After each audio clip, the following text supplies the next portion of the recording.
The Revenge of By the Numbers is brought to you by eSportsBet, the industry's leading crypto odds matrix. They currently have a little offer on for the DJT, their own proprietary cryptocurrency, which lets you enter the World's Prediction Series 2 competition with a 10 million USDT prize pool, 800,000 USDT for first place, many prizes to be won. Basically, not only if you sign up will they give you some free DJT, but each day you log in, they'll give you another 1,000 DJT to top you at 5k. Message the mod mail, contact them, and also they'll top you up to 5k from whatever amount you're at, 1k, 0, whatever. If you share their poster on socials, you just show them you did it, message the mods, they'll sort you out with whatever the latest bonuses are. And of course, if you want to deposit some crypto, you can use our deposit bonus of 50% up to 200 USDT using our referral link. Chris is still in the picture. Oh, I'm still very much in the round. Oh, Chris, he's found 3. It's down to a 2-on-2. Chris, can he close this with an ace? Oh my God! He gives him a chance at least, and this CZ kill could be everything. Finally, Zeus, he does something! Looking for a second, he connects it. Oh, and he gets a third as well. Surely he's not going to pull this off. Oh, Caldera, the man, the myth, the beast. Zywoo, no help really, but he's still hitting shots. He's already got 3. And 5. And oh my God, Zywoo! Unbelievable!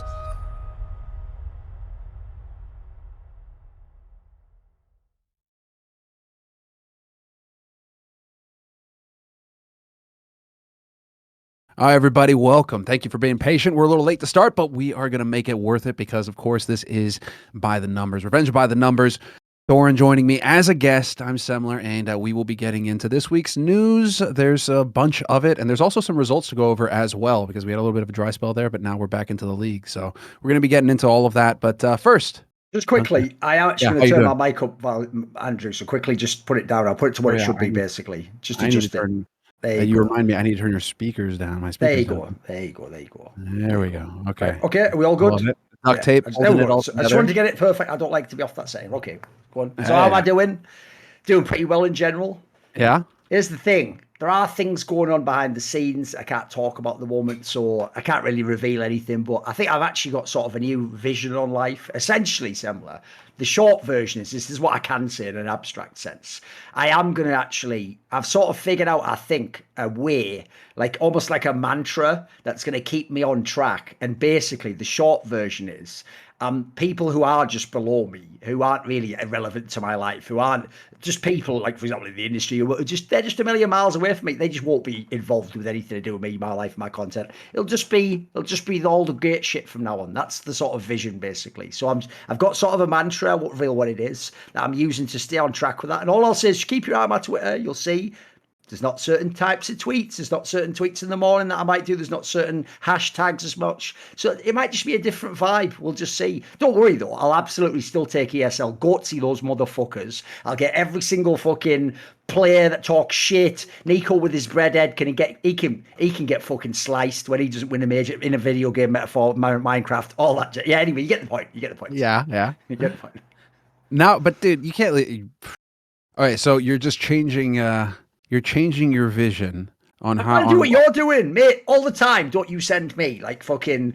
I mean, this is going to sound so mad, but I don't care. There's nothing offensive about it. Essentially, me and Semmler did go from being games people who were commentators, like, oh, have you seen the new thing, like, Fnatic are doing? And now we genuinely, half of our, like, twit texts are just, like, a fucking epic quote with, like a Bible quote, or, like, a Projects quote with, like, an image of, like, an Orthodox Christian saint or idol on the side, like, So all you need to know is run some other shit now. But you're always sending me all those quotes that are sort of like, you know, like, essentially that are sort of like, you know, just don't let other people sort of destroy your peace of mind and stuff, and, like, you know, remain pure in your vision. So I'm trying to do a bit more of that, similar, because the problem is I realized basically this might, without going into a lot, basically the vicious cycle of how much shit I get from people when I observe that stuff then would cause me to then be even more annoyed and frustrated when I then lash out at people. And it was just a fucked up vicious cycle, mate. And so in the same ways, I think Richard's done a pretty good job with it this year. I'm just trying to extricate myself from that. So I've got sort of in the same ways when you go to the gym, you have a statement in mind. So I'll give you an example. I don't care about this one. When I go to the gym, what I always remember is this. It's not that you feel tired. It's if you're going to quit. As soon as I made that my mantra, I could fucking nail the job. That's why things are going great now. So you got to have something like that. Like, the idea is when you come to the moment, you feel tempted, or you think, oh, should I look? You got to have the thing that you anchor yourself to and go, no, that's why. And then you go back. So far, it's going well. It's going well. I will say, this is like the guy who's like the alcoholic on Friday, like, oh, it's doing so well. And then like, oh, what time's the bar open? And then it's like the lost weekend at the end. I'm just like, all homeless with all bourbon bottles behind me. Fan logic forever. But anyway, we'll see. Oh, I've given away one of the things. Whatever. We'll see what happens. So we'll just see what happens. Could be turning over a new leaf, or rolling that leaf. You don't even realize and going back harder. How far you go when you adopt that mentality, and like how much like it'll just seep into your everyday life. Like so I train jujitsu every day, right? I go and I train every day, and I really make a point to do it, whether I'm hurt, not, whatever. Like the only thing that'll keep me from going is having a cold, because I don't want to be an asshole spreading a cold, right? Yeah, sure. But apart from that, I'm pretty much there all the time. And that is one of those things, like that little thing that you say, like what you just said there, where it's not if you feel tired, it's if you quit. But it's also I think, I can't remember exactly who it was that I was listening to, maybe Jocko, but he was just like, you just never show that you're tired at the gym. Like you always in that like you don't, because you got guys that'll be like, oh, and they'll like lie around and, oh man, I'm dying over here. Oh man, they do like one roll and they're like, oh, I pack it in for the day.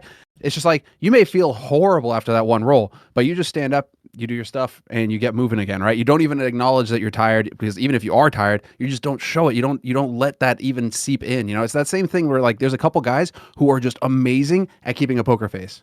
No matter what's happening, like they could be getting their arm ripped off, doesn't matter. You don't see it. Like it's just pure poker face the entire time, and I'm like, holy shit, I don't think people know, by the way.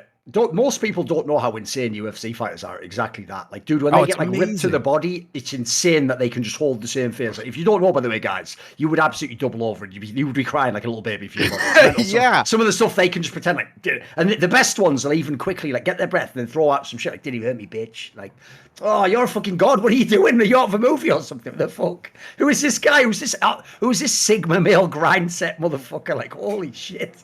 I know, innit?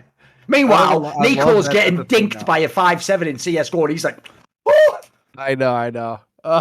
Contacting the elder gods and stuff. Fucking hell, I know. He's mentally. That's it, though. Like, it really does get to me now. Where it's like, okay, I do like to see the emotion sometimes, but when it's every round, it's like, guys, come on. Yeah, okay, you can show emotion in fights and all that too. Like there's some of those guys, they do, but 90% of the time it's just, steady, nothing, not letting you on, because it's that war going on. They're locked eye to eye with the dude and they're going. Meanwhile, fucking every time KD wins around, it's like grandma winning a scratch stick. It's like, oh my goodness, oh, $5 more, another 3 of the scratch double deck mixer, tip.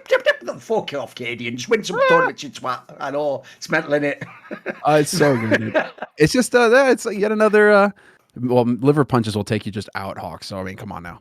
But no, it really is that sort of thing where it is like the what are you trying to make a habit? Not just like, oh, today I'm gonna do it and blah blah. It's like, start small, start little. I'm not saying you do this overnight, but it is fun because. Okay, so I had this cold, right? Just one of those where, because I regularly train and all that, you just build stamina to the point where you're not even thinking anymore when you're doing your drills and you're doing your specifics and all of that, and you're just not. I wasn't winded, and I'd go into rolls and I do all the rolls. If somebody's rolling, I'm rolling, right? I really force myself to build that stamina. But I got knocked out by a cold for a couple of days, and I came back in, and you just realize like how far you go over time by just keeping at it day in, day out without questioning. Because that cold, I come back, all of a sudden, man, I'm winded in the specifics at the end of class. Like, I'm winded after the drills. And it was just like, whoa, okay, interesting. Just to see like how far you can go. It's like the amount of progress you can make when you're not even paying attention. So it's like, I think DDK and I were talking about this once upon a time as well, like way back, where it's just in terms of like weight loss, where it's like, don't get hung up on the day-to-day shit. Just think in terms of weeks and months. And if you're thinking in terms of like weeks and months, then if you're just doing little thing after little thing, one step at a time, you're guaranteed to succeed. Yeah, exactly. You just, that's how it is. It's just like, just don't get hung up on like, oh man, I screwed up today, or I didn't train today, or whatever. It's like, whatever, train tomorrow. Just get back on it tomorrow. Get back on that next thing. All right, this isn't supposed to be some kind of like, all right.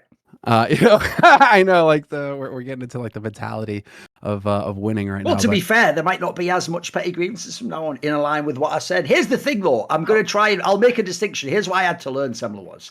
To be fair, one of the problems is, and we know this, me and Richard are using our journalistic skill set in some ways to settle scores. It's just we always do it legit. Like if we dig in your past and there isn't anything there, spoiler, we don't have anything to say about you. But the point is, almost every scum fucking esports has a ridiculously shady past with a billion skeletons, either publicly known ones or all the ones that are buried. And so the premise is, because we're so good at doing it when like it's like a real exposure, we can do it to people as well. But I would say that's probably more the distinction. Unless it's someone who I actually do think like Carmack's a classic one, I'll probably keep that one going a while. But the other ones are more like, if you're just some pleb in the industry, you're not even going to be part of the show, mate. Like, it's only if you're like CSPPA and you fuck up, or you're ESL, the big dogs that still have to have, you know, truth spoken to power and that jazz. But yeah, it doesn't have to be as much of the sort of the minutiae of the other stuff, you know. And it's funny that you mentioned this, and like we're talking about it right now in petty grievances, because that's literally what like I was thinking about this morning when I woke up, because it was the same thing where I went to bed last night. I was frustrated. I was judging,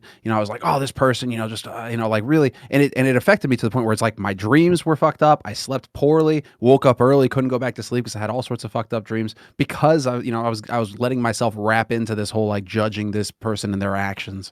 And then, you know, you just get that perfect thing where dude, I mean, this is what we're talking about, where we're constantly sending ourselves this sort of stuff, right? But like, then I'm thinking about it this morning. It's like, okay, crap, like what is it? And then this one thing just pops into my head that I'd seen a few days ago, but it's, be careful not to judge others, because if you do, God allows grace to abandon you. The Lord permits you fall in order to humble you, in order for you to see your own errors.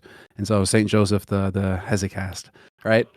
But like, that's the kind of thing where it's just like, the whole petty grievances kind of thing, I totally get it. There are absolutely times where it's like, well, I think this we can objectively judge based along these metrics, based along these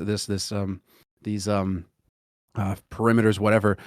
We can definitely judge this sort of scenario. But when it comes to just lighting people on fire, you know, that's that whole constant battle of, you know, judge not lest ye be judged and all this sort of thing that you're trying to find. It's not needed. Like, you know, the other thing I've been really into this year, I've heard, you know, that one of the things I've always found amazing, right, is this is why I actually do think wisdom is not a concept. Like, you can't post a sentence to someone and go, that is wisdom, because to them it's just a sentence. The point is, it's when like a mixture of like you and your internal landscape and things you've thought about, experience, when they connect differently with that sentence, it'll become everything. Before that's nothing. So you know that famous quote? It's like a quote from like, I don't know, Confucius or Lao Tzu or something, where it says, sit by the river and watch the bodies of your enemies float by. And the premise is, you don't have to do anything. Like, life will just take care of them. They'll become down filled with arrows. They'll be dead. Now, what I've realised is, I always used to think like, yeah, well, it sounds cool. Now, yeah, I guess in a way they fuck. No, they literally do. The kinds of people who would waste their time attacking me and trying to fuck with me, someone who's never lied, never done any crime ever, etc.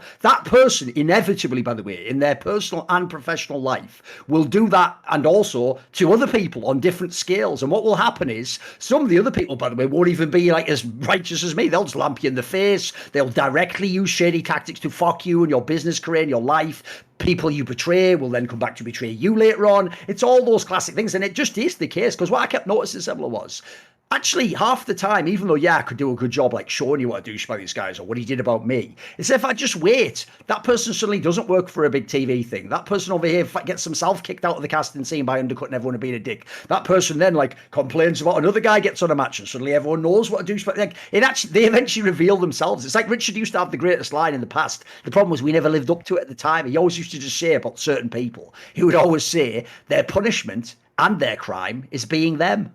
It's like, that really is the case.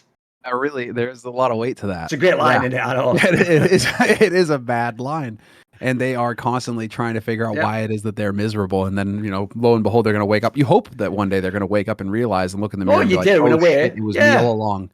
Some of them can even be redeemed. That's the saddest things. The ones that haven't really crossed like ethical lines, like said things about like your family or you fucking, or implied you're a liar. If they're just people who've been a bit shitty, they could even come back. Yeah, they really could. Because that's the thing, Sam. What I noticed basically was, it really is like their resentment and their bitterness that causes them to do it.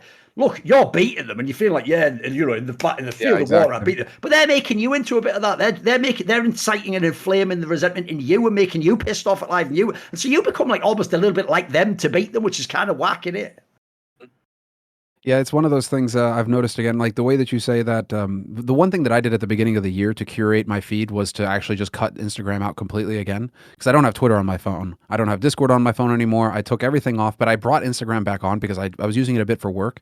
So I was like, okay, I'll have Instagram on again. But like, I think I need, so I already curated my Instagram feed where I no longer have any thoughts, nothing that sniffs of porn is completely gone, obliterated off of my feed. I've done that And to as the point well. now where it's not even showing up in my searches anymore. So it's like, No. and I don't even care if I'm friends with you. It doesn't matter. If you post a bikini picture, I'm unfollowing you. And it's done already. That alone has done so much in terms of just like my mind being able to just focus on the things that I want to be able to focus on. But now I'm even thinking I need to do it again. I need to go for another, like the purge ×2 or something, like just go through Basically, again. here's what I can and guess like just already. get any of the bullshit out that's distracting me If and you just keep go the on your shit that you and Insta- I send each other, for example, or You know the know, reels at the bottom? I bet your reels now are just all like dogs, like in jiu-jitsu stuff. my MMA. It's reels nothing to do now with women are all anymore, right? bodybuilding. There you because go. I Because love Chris before it would just be Bumstead and those women, guys. wouldn't Like it? they're From the way the freaking algo amazing, works. inspirational people like Juji Mufu. Like I fucking love following those guys because they're just mega inspirational. So like it's all bodybuilding. Yes. It's all churches because I absolutely love Yes. the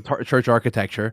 It's all church like fly-throughs or whatever. And then you're right. It's like fun gymnastics videos or something. Like That's fun. the trick. Here's what you can't avoid. Because on Instagram, you Or can't. jujitsu, right? It's jujitsu or judo. That's the other. You know, thing. it doesn't allow you to remove the reels section. It can't. It has to just be part of the app. If anyone ever You're implies trying to to you, be TikTok. if anyone ever implies, well, I don't look at pictures of women. Let me see your reels. Let me see the Yes, there suggested you go. reels. Because if it's a woman, like, it's like, I think we know what There it you've been is. clicking on, my G. I think we know Uh-huh. exactly what you've been Dude, clicking this on. is like, dude, I Yeah, saw some true. meme earlier where it was just where it's just why do I hate you so much? It's like the trad wife, looking at the Facebook tentacle monster, it's like, why have you destroyed my life?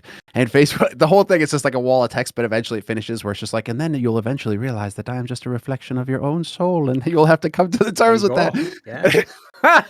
It's just like you're sitting there, you're just like, man, why is this Instagram thing fucking me up so much? And then you realize, oh shit, I have some introspection. You to do. control the inputs. Yeah. You do. And it's, I mean, to the point now where it's getting completely out of hand, where even if you don't click on something, they're tracking your eye movements on the Oh, they screen. are. They know exactly what you're Yep. looking at. So If even you if you don't click on pause- that reel, Yep, if you the pause fact for that too you long, paused yep. on that thought, Yep. well, it might come back, might come back to get you. No, the minority reporting you completely at this point. Oh, Yeah, totally. absolutely. They Yeah, know I you better than you know yourself now at this point. It's mad. And I'm reading this book right now called This Is How They Tell Me the World Ends.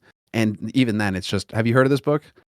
Amazing. It's just such a Is it sick sci-fi book on it's on hacking. It's on hacking and Oh, like right, the okay. info and cyber war that's basically been going on for the past 20 years. As soon as the internet Right. became a thing and just all the different ways that can get abused. And it's just this whole thing going down. And you just start freaking out. You're just looking at your phone like, I can't even put this in the other room now because if I turn it off, there's still ways for them to listen, and the microphone and the video and all that. And it's just like this book, you're reading it, you're like, ah, shit. You can't go to sleep afterwards because you're like, there's so many electronics in my household. We literally run everything like what we're doing now. Everything is off of this. So how do you exist in this space now, knowing that it's all compromised? It's all just completely compromised, like just through and through. Well, It's don't really worry about it. Few years, sell all this company for $100 million, get our share, fuck off. Don't worry you go. about it. They can all go There swim you go. in Take the Saudi Minecraft, money. a No video way. game. No, not that level, obviously. No, we're not supposed to do that.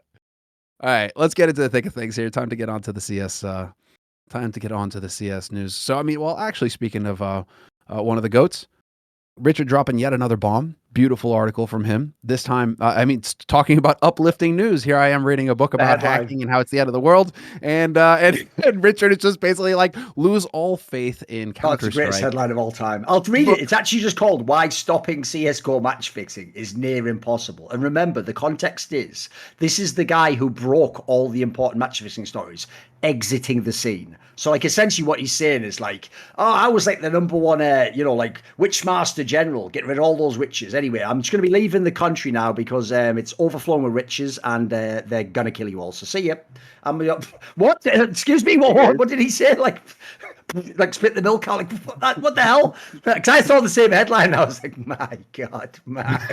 It's ridiculous, isn't it? I love it, though. I love it. It's just like, I'm black-pilled enough as it is, my dude. Why do you have to do this to me? But it's true. This is the thing. Like, you keep going down the rabbit hole and you can't stop. The more you know, the more you have to find more on it because it's just ignorance truly is bliss at the end of the day.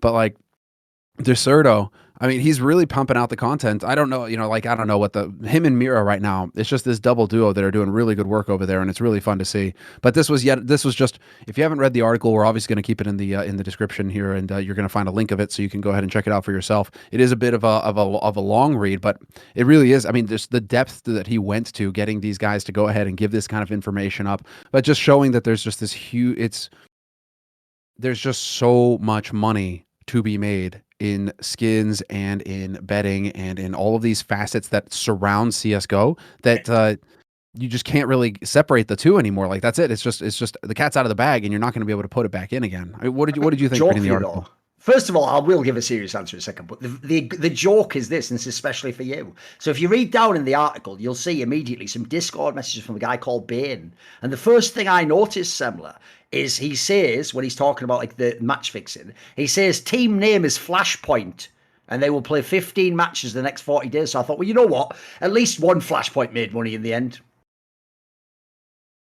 Whatever, there's a freebie. There's just a little freebie. And then the real more serious point is, this is the reason why, sadly, it was actually always obvious we'd never be able to stop match fixing. One, because first of all, and CSGO, it wasn't relevant back then, but it is now. The Chinese are involved. Well, spoiler. In the same way as you can't do copyright claims there, you're just never going to be able to track down someone in China and do that. And if you actually go and listen to his interview with the Declan Harris guy, it wouldn't be worth your life, mate, essentially. Like, you'd have to sort of be some Batman or Punisher-esque character where you have nothing in your life except you want to punish specifically these Chinese betting people. And even then, it might not work. So there's that angle. And then also, if you just look in the West, I've always thought people were so incredibly stupid when they read the story about iBuyPower because they don't ever look at the details. They think what happened was iBuyPower fixed a match. Half of them don't even know what match and what content. They just know they fixed a match. And then they think Richard wrote an article like they fixed it, or like Valve were just told and they were like, well, that's fucked up, you're banned. The reality was it was like an enormous campaign. I think they were banned something, mate, like I'm going to say like 5 months later. And that wasn't after Richard's article, which implied they did it and seemed to quite heavily be like crafted, so the circumstantial evidence. That was when he got hard physical evidence and eyewitness testimonies and things you will never get to some degree on all these other cases. And that was in the world, by the way, where you could track the skins going in these motherfuckers' accounts. They didn't even use abstraction because the point is, and I've always said this, they were just the unlucky last guy in the Ponzi scheme scenario who gets fucked. All these pros, including major winners, had done it before. There was people at the top of the scene who'd done this shit and got away. So you're thinking if you're playing iBuyPower, like, well, if they can fucking do it over there in Europe, like, why can't I? And so at the time, you're just like, what the hell? We're the ones who get made the example of. And I always just thought this even then. Even those guys, I've even told the ones that were mates of mine that did it, like, why was it all over abstraction, you idiot? Like, why didn't it go to a friend who then cashed it out and sold the thing and then put it in a PayPal and then sent it to a different PayPal? Like I said, he could have put like 10 different ways and never trace you. Well, in the modern day, they do that.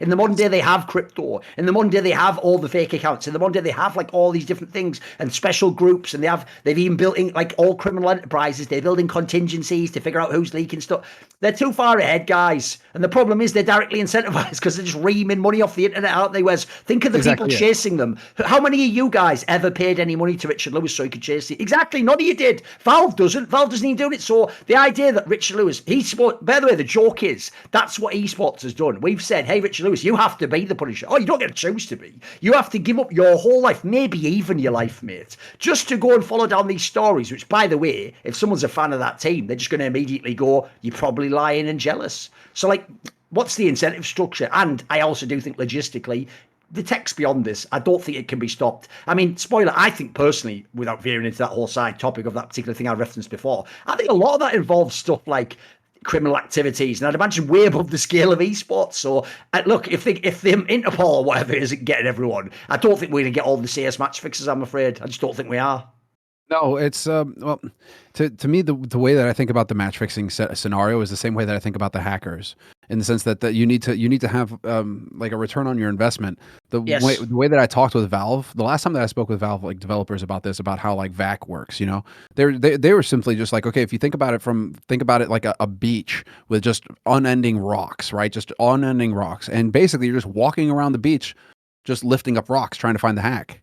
And and so it really is just, and then you find the hack. Great. You find the hack, you take the hack, you kill the hack, put the rock down again. The hack could literally be under that rock again. You don't know. You'd have to pick the rock up again to take.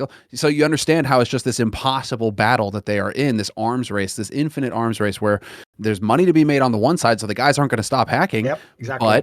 But you have to put as much, so there has to be a return on that investment in terms of the amount of effort you'd have to put into to actually get it to stop. And that's the thing, is that you hit the nail on the head, because iBuyPower really were the guys who just literally thought, we're going to do this. It's going to be fine. Skins, everything good. Bam. And just move on. And they really are the example now that shows that it's like some basic bitch hack, getting caught. All the private hacks and all those guys are gonna be like, cool, we're just not gonna do that. We're just gonna do this, this, and this, and there you go. Good luck catching us. So it really isn't a cheerful topic to talk about if you're considering just how brutal it is. Like, because if you're already thinking that online CS is brutal as it is, now add in guys who may be hacking, add in guys who may be throwing, add in guys who could be trying to rig tournaments from the start. There could be enough money in it for even TOs, for up and coming TOs. I saw Richard, I think it was in a video, he made this point. This is where people don't really think. Everyone still thinks Semmler. Like, just like with bets, they already think of like, did I bet on them to win or lose? It's like, well, there's a million prop bets. So in the same way, right, it's what people will never understand, Semmler. You don't even have to lose the game. Like he said famously, you can have scenarios where two groups of players both want to match fix. And what they do is they agree, we're going to play a best of three because it's in the qualifier. You can win map 1 by whatever score you want. I'll arrange it. Let me win map 2 by whatever score I want. If you want, we can even play fucking map 3 as a legit BO1 for who wins the game. Like, the joke is we all make out, we all get the criminal enterprise. The fans can never know otherwise. And we might not even, in theory, like you did, but in theory, you could also let yourself believe the competitive integrity was still real. You can see how that would be so tempting to some stupid 18-year-old kid who's never had a career. Such a brutal line. That's such a brutal angle. Oh, because that's totally true. Yeah. Well, there you go. That just outlines a bit of it. I mean, obviously, if you want to dive down that would almost imply that you wouldn't want two teams from the same org to play in the same. Yeah, it's weird how that conflict of interest kind of comes. Oh no, sorry, that's I know buzzwords. Although I know that it's me using them buzzwords again. Or if you're saying those words, you don't actually understand what it means, or what's the angle again? Exactly. I can see no problem at all to an organization owning 3 teams that could potentially all compete in the same tournament, and not a chance. Oh, by the way, I forgot to add this. This was only announced today, so we could segue into this. You will not believe, because by the way, people might know EG's in my crosshairs because they fucked me in League of Legends and they put me on like a blacklist where I can't interview any of their players and content creators. So you're gonna love this, Semmler. Imagine doing this. You remember that insane drama about MaLeK and Evie and Stewie 2K? They've brought MaLeK back today into Evil Geniuses. You're thinking I'm joking. How mental is that?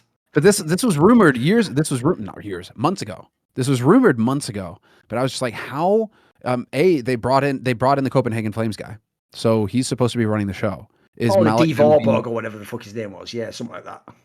That was the name of the Flames guy. I think it was called Daniel Vorborg or something. Vorborg, there you go. Yeah, Vorborg. They brought Vorborg. Yeah, but they have Valens, I believe, above them as like the guy running the show. But MaLeK is your GM and your coach all rolled into one. He's the guy who builds you the team. He's the guy with the vision with how you play CS, how the players are supposed to work together, how is the team supposed to function. He even has like shit like where they do meditation and shit together so that they get on the same page. Like he probably read the 5 Rings or whatever book. What is it? The 9 Rings, 11 Rings. What book does Phil Jackson write again? Oh yeah, 11 Rings. Yeah. 11 Rings, you got right? confused by the Miyamoto Musashi. Like, yeah, book of course, 5 Rings. Yeah, I'm sure he's read that. Obviously, too. Phil Jackson's like Book of 5 Rings. Fucking slacker. I've got 11. I know, and he's swagging on him. That book is wild. Recommend. I actually got it recommended by Zonic. Zonic was reading 11 Rings, and he was just like, "Yeah, this is sick."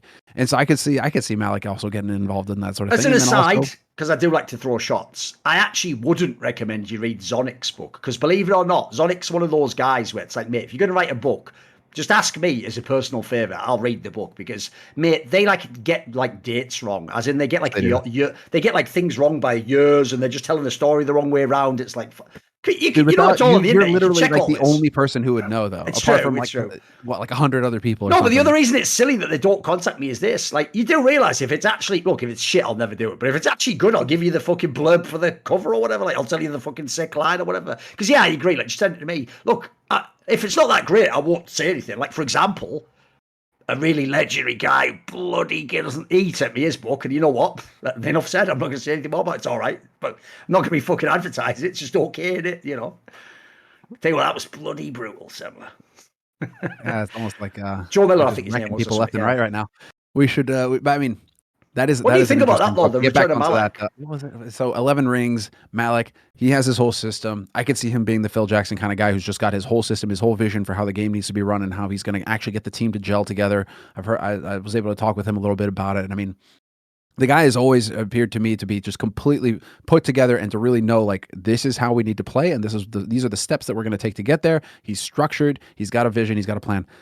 How are you going to put that guy into a situation where he may be he may be having to work with somebody else who's going to have a conflict? Is there a conflict of visions here? Is there going to be something like, who has the say, who has the authority on that team to run that team now? Or is Vorborg going to run, EG 2 and 3, and MaLeK is going to be back in charge of EG 1, and then you can go from there, where MaLeK is going to be the one on the primary team that's going to be competing in Pro League and the other sorts of events, and then Vorborg, who has a track record on Copenhagen Flames of finding talent, developing talent, making a team so that you can then sell those players. Because remember, Copenhagen Flames, everybody was laughing, scoffing at the profit. They made what, like $7,000? Oh my God, $7,000 profit. It's like, dude, $7,000 in esports where people are jettisoning hundreds of thousands of euros. They're 12 Astralis million, loses 13 like, million, 20 million in the hole. And these guys are out there making fucking $7,000 profit. Tell me what they're doing. I want to know what they're doing in the kitchen. Like, that's money. So Vorborg could very well be on that line where he just goes on to 2 and 3, shaping up the teams, shaping up the players, figure out who works, and then you have the option to put them onto EG1 if MaLeK approves, or you got the option to actually make some money in CSGO and sell a player, because that's pretty much the only way you can make money in CSGO. Maybe the tactic now, though, it's like with players. They're just going to sign as many coaches and GMs as they can. It's sort of like Hunger Games, but for CSGO. You battle it out literally against each other in tournaments directly. It's like, whoever loses this game, of course, shall not have our favourite. She'll be. I haven't even seen those movies, so I don't want to pretend I can do an accent for that. But that was how I envisioned the movie going. I don't know. I don't watch that shite. I wouldn't even waste any time, mate. But that's actually really interesting to hear that MaLeK is back in official capacity. I follow him on Instagram, and he's been playing paddle in Spain for like months. So I'm just like, what's going on? But then he just posted like a couple days ago, like, I'm back in the business. Let's go. I'm like, oh shit, okay, some news is going to drop. So here's the thing, Sam. I'll give you a teaser. This is just for the people who watch this show. Basically, like I alluded to, they're in my crosshairs, e.g., and all I'm going to say is this. The League of Legends one I went really quickly with because it was simple info. There wasn't that much to see. I looked behind the scenes. No one was talking. You just did the video. This one I had to delay a little bit so all the little birds could come back to the nest and whisper their little tunes into my ear and their little stories, and I could cross-reference them and I could test out, and I could even try little things, tear one thing to one and see what came from the other. And all I'm going to say is, it's gathering now. The storm is gathering. And this is going to be one of those righteous... This isn't about petty grievances now, Semmler. This is a righteous takedown of some... people that need to have the truth shown. So it's going to be fun. Let's do it. Brilliant. I cannot wait. I look forward to the day this drops, and we're going to have an episode on it. We're just going to fucking rip into it. It's going to be great. It's gonna be great, I can't wait. Brilliant. All you need to know is, like, because one of the things I did learn from Richard a long time ago is that's also why you never under any sense burn a sauce, because if you get enough sauces, Semmler, you can sometimes do mad shit. I've done this with like TSM and Fnatic orgs that have been dicks to me sometimes. I'll just have it where I have like 10 people within your org or all different levels giving me info. And then I never use the info for years and years and years and years, but I'm informed by it the whole time. And then eventually, when I come to actually do my piece, you'll never figure out which person it was who gave me the info. I'll never give something that clues them in, but I'll just have it all. And you'll be like, how does he know everything? And it's like, join the fucking queue, mate. There's a million people asking that question. Anyway, keep going. Let's go to the next topic. Oh, actually, just one thing to tag on here real quick before we move on from the EG topic is just that it does look like MaLeK will be joining as strategic coach. So he's a threat.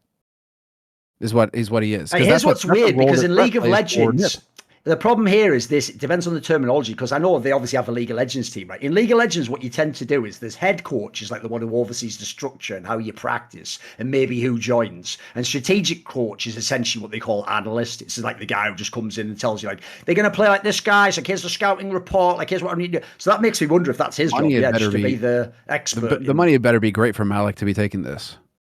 Because, I mean, come on, he's not he is a strategic coach, but he's also a coach. and he's got a track record of actually competing with teams at an elite level. Vorborg doesn't. I mean, he's got the Copenhagen Flames guys, and that's about it. You know, that's all you can write home about. Whereas, you know, I mean, G2, I mean, MaLeK has had a long track record on G2 now. Okay, interesting. Whatever. I guess we'll keep an eye on that. The one bit that I was actually trying to find real quick again was to segue into teams buying players was that right. we might as well just go right into it. You know, just get right into the mix here because the rumors are out again, and we need to talk about it again. And it is going to be Device. It's like on Groundhog's Day. And I took up my little thing and has Device been signed yet? No, what are you talking about? It's the day after you just went onto his break. What? No! Like, fucking, mate, when is this ever going to end? Please, Device, please. I don't think it's going to end because no, it isn't. I'm trying to find that article again. I can't believe I didn't save it. Because here's what I don't get. Is surely unless he signs like now, he can't play in the major. He can't just come like can't just turn up a day before, can he? Come on. Fuck, where should I find this article? Okay, it's Jackson. No, the point. Go down Jackson.gg. It's third from the bottom. That's it. No. But okay, hold on. I know that there's that one, but I also saw one. Oh, is there a different one? Let's see. Where? Okay, no. So this is, you're right. This is one of them. I thought it was a different one, but it looks like this has been expanded. But the $1 million asking price. So that's the actual million really euro point is that nowadays dollars worth more anyway. So I guess whatever makes stories sound better. No, but this is what tells you, right? It just tells you that NIP are wanting to just completely erase Device from their books and just say fuck this. It never happened. Device never happened. Who? Nikolai? Who? Lyholm? Wait, that guy's with Astralis, isn't he? Like both of them, in fact. Because if they get $1 million, right? If the reported buyout for him initially that NIP paid was like $600,000 to $700,000, right? And then they've had to pay his salary ever since and whatever other costs that may have come in. They're basically trying to, with this $1 million asking price, they're just saying, okay, we want to completely remove this from our books. We just want to bring the money back in. Device never happened, and we're all going to move on with our lives. Hunky dory, it's fine. It is still crazy to me though that if Device is in a situation where he can be shopped out like this, it's still crazy to me that NIP still needing an opper are not bringing him onto the main roster.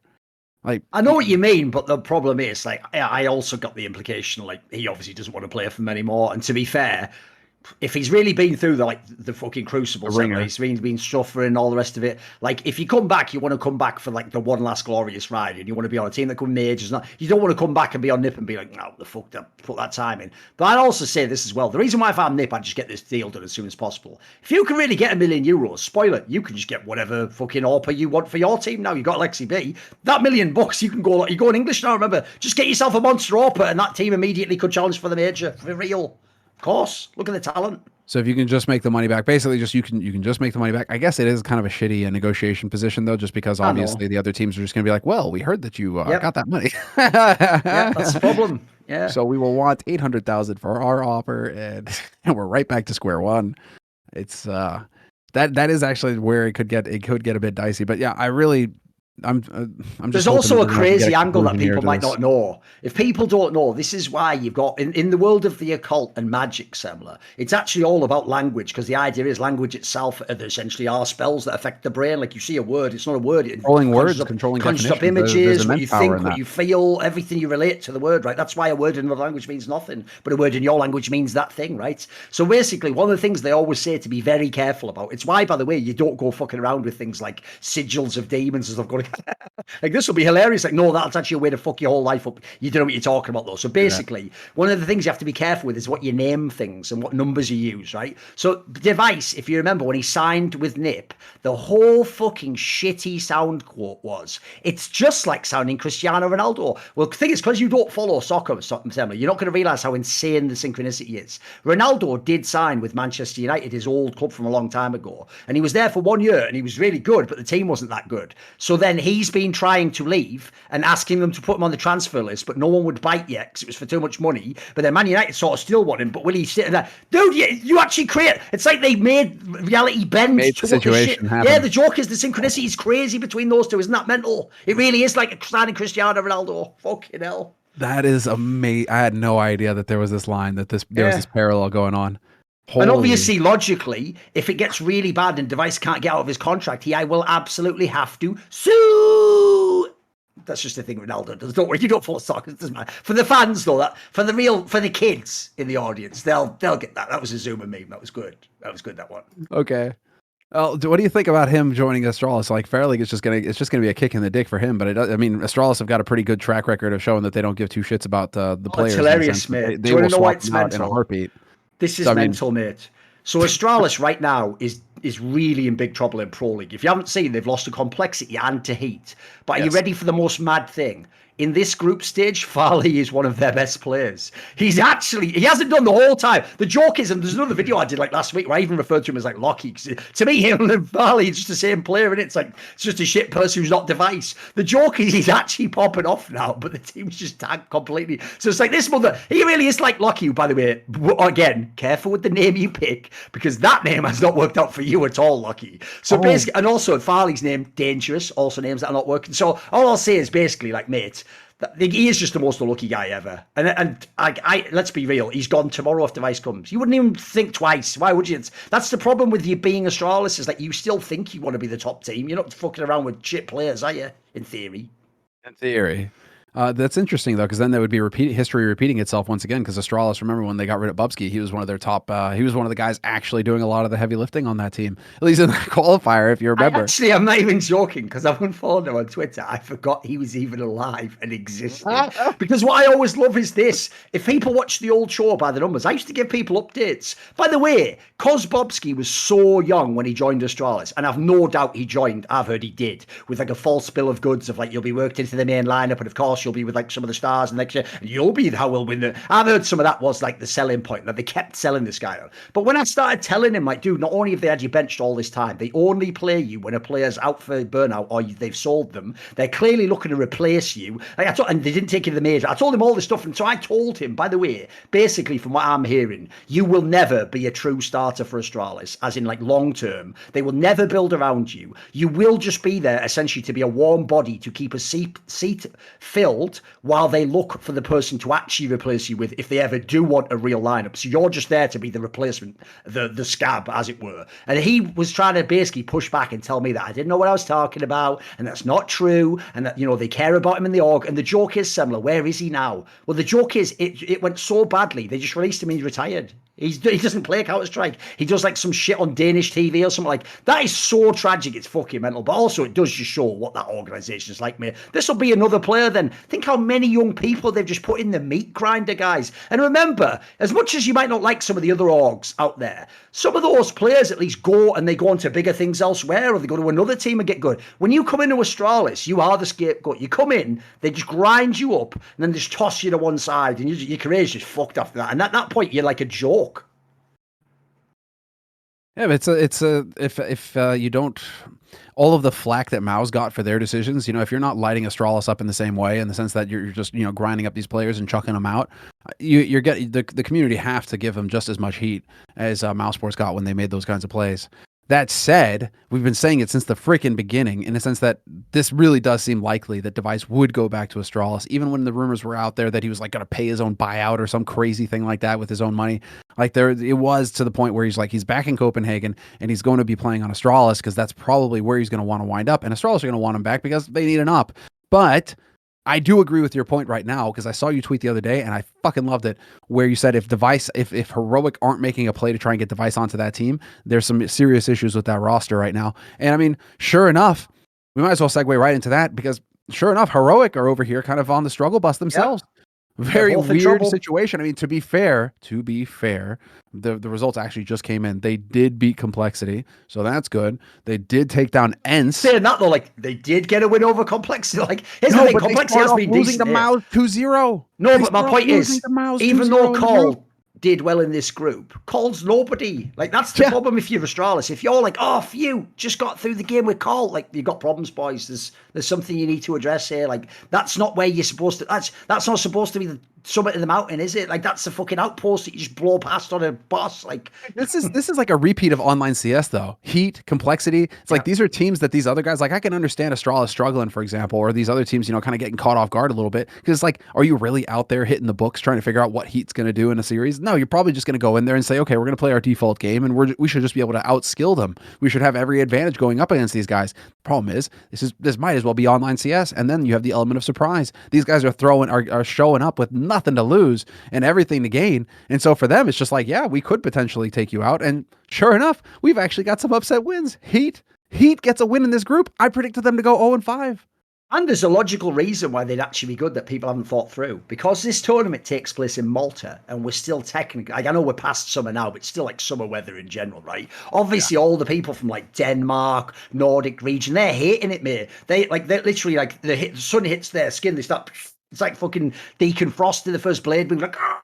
Like the sunscreen, all that. Don't put that shit on, by the way. Doesn't have the helmet on, the UV protection.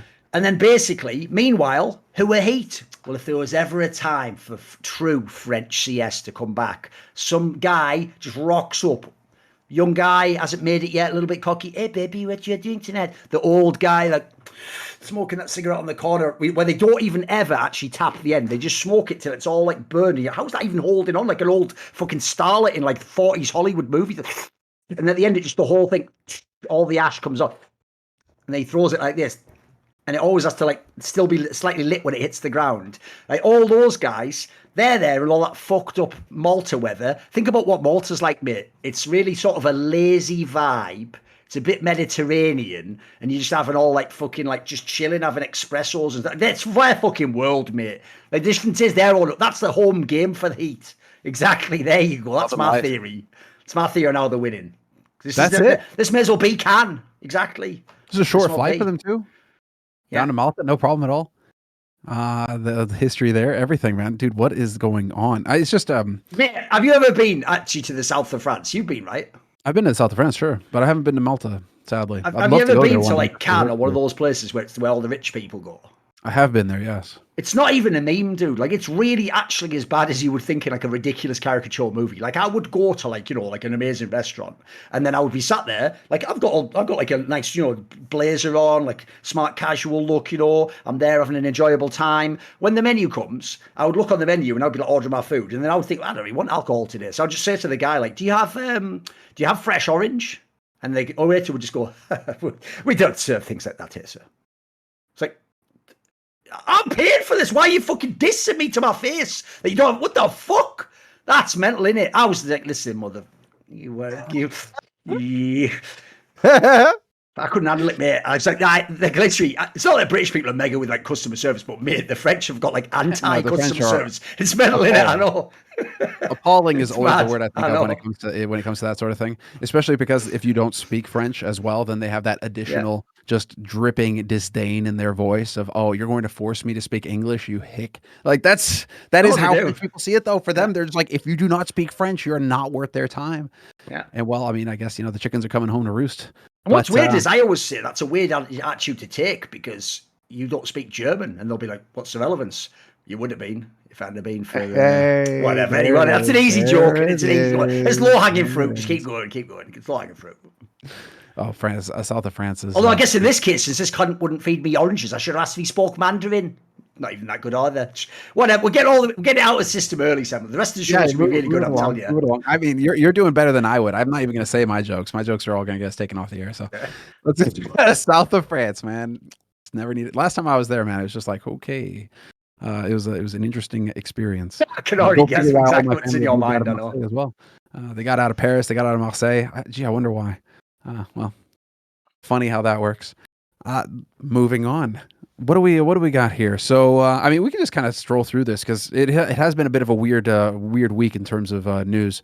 But I mean, was there any other shockers for you? Because so Group C, we might as well just stay on the topic of Group C real quick with the league, because this I think is actually the craziest group, just because it does feel wide open in terms of who could actually win. Did you even try to predict? Because I didn't even try to predict like who's going to come out on top in this one, because I feel like it's just such a far-fetched. I've got a scenario which could yet be genius, but could also be very silly. So here's the problem. I was just like, dude, if you can manage to predict anything in this group, you're Nostradamus. You should get some lottery tickets. Like, it's your day. Well, just go channel, people can click and go. There's a video competitive edge for this group, and in it, I essentially predict that like Ents is going to beat all the big teams. Now they've already lost to one because they lost to Heroic, but I predict Ents to beat them all. Mouse, Heroic, Astra, all of them. True, you were fully on board the Ents train. Now I will say, I'm glad you reminded me about this because I I also to did get a you separate to video explain about that as well. Yeah, basically, I can do it very quickly. I've got a separate video as well on my own YouTube channel where I go into the team. Right, the quick version in terms of why I did this particular set of bets. I will say I think I actually made a mistake. The mistake was this: I did that thing where because the odds are mega, you're like, I should bet more because then I'll win, which is actually not the way betting works. What I should have done was, because no one's ever seen them play before this group, that's why the odds were ridiculous for them, because everyone thought, well, their best player was Spinks, he left, they bring Valdi in, and some players that they're good, but they're not Spinks, so it's going to be a worse team, right? Whereas in this group, I actually do think because the odds were mega for them. They were put it this way, they were an underdog in all these games, Semmler, and they were even money against Mouse. So I had no problem taking Ents in that one. It's like, that's not, yeah, that's pretty nice. Like, I'm liking those odds. Now, I've lost the Heroic one, but I've got loads on the rest as well. So you can see how many thousands I put on the other games, boys. Don't worry. But my angle is like this very briefly. Basically, I have an edge that you guys don't know, which I know Snappy, and I've known him for many, many, many years. And I know Valdi, and I know a lot of different things about Ents, and I know the owners of Ents. So the thing I know that you guys don't know is I understand that when Snappy asks for his old teammate from 6 years ago, Valdi, to come, who used to play with him Heroic and was one of the stars, to come to Ents, he ain't bringing him in to be Zipnix 2.0. He's bringing him in to be what Valdi could have been. Because if you don't know, Valdi's one of those guys who chose to become a guy who's like, basically what he did in OG, if you think it through, was they had all these young talents. So his logic, a bit like MBK, except MBK can't be the star anymore, is that you've got to fit around the young talents. They can just frag, but then you've got to like cover their back, you've got to hold an anchor spot, you've got to like play the boring position. So, but in this team, they don't need that. So in my opinion, in this team, the Sun Pius guy is a good AWPer. It's not a god AWPer, but you look at the team, the other angle as well is people might seem to forget what the Madden guy did in FPX. He was all like their stars at times. So I think this whole rifle core, I think it's like FaZe light, because you know the crazy thing about FaZe is they don't have the best player in the world. There's no player on their team who's going to win #1 at the end of this year, right? But they don't need it because the whole team collectively does everything. They've just got all the positions covered. And in the same way as if your worst player on FaZe, aside from Carrigan, is like Rain, you're in a pretty good spot. Well, if your worst player is the Madden guy, who has even played semi-supportive when they had Spinks, and even on the right maps can even potentially frag out, I think this is just going to be a rotating door. Depending on the maps, they're going to have the spots in the world. And I think basically, it might take Snappy a little bit of time to get up to speed, but spoiler, he already's doing stuff like they're going into Vertigo and stuff like that. So that suggests to me like they're ready to go, mate. So maybe I jump the gun on this one. We'll see. Still yet to come. 2 big games. Mouse Sports now, Astralis afterwards, and then it ends with a call game. But I actually think, yeah, in this group, I'm taking them as a sleeper, because what I did is I envisioned that team, and I was like, if the Sun Pius guy really is like a device-style AWPer, Snappy's going to love that. So he's going to get a lot tactically out of that. If Valdi can frag, then you've got Valdi and Diha are pretty good fraggers. Then obviously elsewhere in the team, you've got this team's starting to come together, boys. This is looking like a pretty good squad. I think for me, the big question mark that I had coming into this one was whether or not Valdes still had it in him, because like you've seen it in the past where players when they decide to go for the role changes out of the star role into an IGL role or a supportive role, sure. They're not getting to play their primary role in it again. We've seen it historically be very difficult for those players to then come back into the star role and have that same confidence and have that same aggression and be able to dictate the game and really set themselves up for victory, right? So my point of skepticism with this was whether or not Valda, after, like you say, all these years of having to play different kinds of roles, and maybe not because he wanted to, but because he's just apparently the perfect teammate. He's always going to be there to do the job that you need done. But would he be able to work his way back around and have that kind of confidence to play a hard carry star kind of role again, if that's what Snappy needs him for? Well, the good news is, because he got fucked over by EG and they wouldn't sign him, I've heard it's because they didn't want to have 3 European players because they have to go to European RMR. Then there was the whole thing where it's like, maybe he could have joined Astralis, but then they maybe said no because maybe the buyout was too big from OG. And then he was in OG, but he's benched because they know they're going to sell him, so he's not even playing with the new OG at some success. The joke is, if you're Valdi, right, it's been ages since you've played. He's at fucking T-Rex status, Mitch. He hasn't touched his dick in ages. He is so fucking hardy and frustrated. It's like they just let him loose. He's like when you see one of those fucking puppies just throw a fucking rag, one of those stuffed toys to it. It's just like, there, homie, get that fucking frustration out, mate, because there's nothing. We're not having puppy babies. So in this case, I think Valde's ready to fucking go, mate. He's doing that shit the dog does, which is really dark. Where not only are they fucking the toy, they're biting the shit at the same time.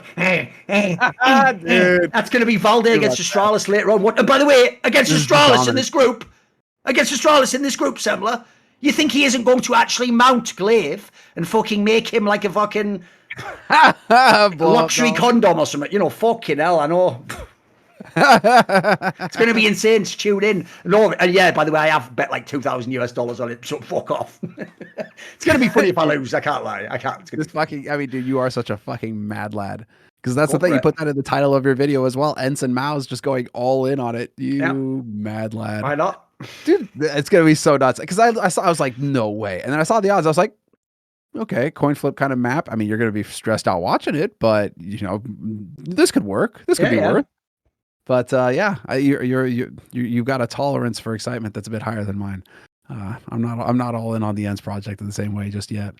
What a mad lad, though. It's also, though, because, like, if you notice one thing about the current scene, this is why I actually think G2's risen so quickly. This really it wasn't hype, guys. This year is one of the weakest top 10s in a long, long time. We made fun of it last year, but at least, like, when they were weak, they were, like, coherent teams. Dude, when I see, like, Astralis is number 4, and then you look at some of the teams, like, how the bloody hell are these teams, like, 6 and 7 or what? So I think it's wide open. So a team like Ents, it's not like you have to beat FaZe to be number 4, number 3 in the world. You have to be just, like, comparable to G2. So, like, it's not impossible for these sides. I even think, by the way, as an aside, this is where Ents, again, have killed the scouting. So while everyone else fucked around and did or didn't want to sign Valde and change, they just went, you know what, mate, if he actually does become back to being a star, we'd never get him. Like, he would be in an Astralis, so fuck it, this is the gamble here. And if he doesn't work, this is why their team's genius. Their team could even rotate him back to the supportive elements on the right maps and just play someone else as well. So I think it's one of the only teams where, like, there's not only the logic, there's the contingency plan too. And he's got the history with the IGL, so I think it's just brilliant all around, mate. I think it's a great set of moves. Well, we've seen this be a successful play in the past for teams where you spread out instead of having the one hard carry star a la Simple, you spread out the responsibility, you spread out the firepower, and you play true team CS. And we've seen teams be able to do that in the past. I mean, Heroic was one of them where it was just like team CS. Sure, you had hitters on that team that could do some serious work like Stalin, but at the same time, you could have guys like TSS or Refresh or whatever just like popping off and doing really good as well. And if you looked at the stats overall, it was pretty even across the team. So you could have a similar kind of approach here with Ents that could be really interesting. And so, yeah, I'm willing to hop on the train on that one as well, though. That could be good to watch. So the other thing that was fun to pick up here on EPL this week, at least, because obviously they were the first 2 groups or the first 2 weeks, and then they were like, oh, something's going to change, going into the next one, and it turns out that Sado has made a return. And so when they originally did the whole like guess who, you know, for the 4th caster, that's when I said this is going to be Sado. He's worked with EPL in the past. He's worked with ESL. I could see him doing it because Sponge needs a co-caster. You know, he's the analyst. You're going to want to play by play. Put him in there. I thought that was going to be the play. Turns out I got juked on that one. It was Henry. But then everybody, you know, comes back into it expecting it to see the return, right, of Sado and Henry, and I was like, dude, there's no way. There's no way this is going to happen. And sure enough, they have brought Sado and Henry back into it, but they are not casting together. There you go. And so that, because already, I mean, I don't think that there is that much public in the sense that, like, you know, it was tough for Henry. Henry had to take a lot of shit when he was casting with Sado in a sense, because there was definitely like Sado for a period there wasn't the easiest guy to work with. Oh, no and doubt. So there was a lot going on. So I was very curious to see like when Henry made his return to casting, but then I was like, okay, you know, it's Malta. They, you know, it's ESL, it's Malta. Alex and Henry and Machine, they live in Malta full time. You know, so okay, like I guess like they managed to figure it out. But for them to bring Sado in and for that still not to be a thing, I was a little bit surprised by that. So I didn't know if you had any juicy takes on it or not. But that was just like a fun detail, because I mean, dude, talk about a tease for the fans out there. You're gonna have Sado and Henry casting, but not together. That's the problem, though. When you say that last part, like, they're both brilliant casters separately, 2 of the greatest of all time. But when you say it separately, that does take some of the magic out of it. Because what you want is the duo back. Because I always used to say this, Semmler. People don't know this, right? Look, almost none of the actual casting duos are best friends, by the way, guys. Some of them actually, most of them start as acquaintances and become friends over time, or you get like good working relationship. But it's really hit and miss. Like, I know, because this is what people will never understand. On-camera rapport is very different from like off-camera being a friend to someone. That doesn't make sense to a fan because you never tried being in this world and how weird and ephemeral and illusory it is. So Yeah, so No, basically what I would say is, like, I always used to actually actively credit on camera that the reason why I think they're the best duo ever is because I know how chalk and cheese they can be as people, as professionals, as how they view the cast, what they want to do. But somehow it was one of those crazy, like, Lennon and McCartney things where when you make it work, though, it's just fire in it. Like, what comes out is incredible. So I just think if you just look at the actual result, it just shows they were one of the best. But yeah, it sucks a little bit because the idea they're both going to be like in the same room or building, but they're not. They can't just both be on the same mic. That does feel a bit BS. And also the reason why, this is why I said it on Twitter. The reason that I hate it is this: you're all going to think, well, I had Mark Filler, Henry G, and because I had loads of tournaments. Not many majors, mate. Not many major finals. You definitely never saw many of them. We're coming up to something like, I think, isn't this like the 18th or 19th major? If you say that many majors, Semmler, people are going to be really naive and wouldn't fancy. Oh, 18 or 19. Well, I mean, Anders and Semmler must have done the first 7 finals together. Then what was it? Henry and Shadow for the next 5. And then I guess Bardoff would be in there somewhere or other. And then after that, I guess, like, yeah, you came to the others. Like, no, not at all, mate. Like, first of all, the first sort of like 6 to 7 to 8 were just scuffed as fuck as these casters were. Like, TOs would just make it playing God with all the fucking duos. There weren't duos properly, or at least you couldn't always do it at the major then. Yeah, like what, 3 or 4? Yeah. First, yeah, because then it was D-Man who was still in, and then Henry casted with Anders and D-Man, I believe. Yeah, that would make sense. I think Tosspot did one with some of you, right? That was definitely a wild. That was definitely a wild year when that shit was popping off.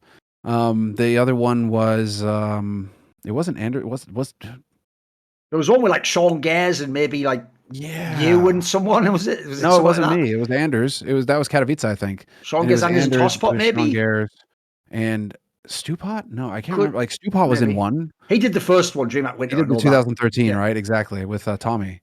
But I think he might have done an ESL one because they were big with him too. Yeah, no, it was interesting. Like, we were casting everything, but we weren't getting to do the finals. And then, of course, it all came down to who was actually running the major as well. So then you would have the tournament politics come into play, as well as in terms of like who is working primarily with this TO.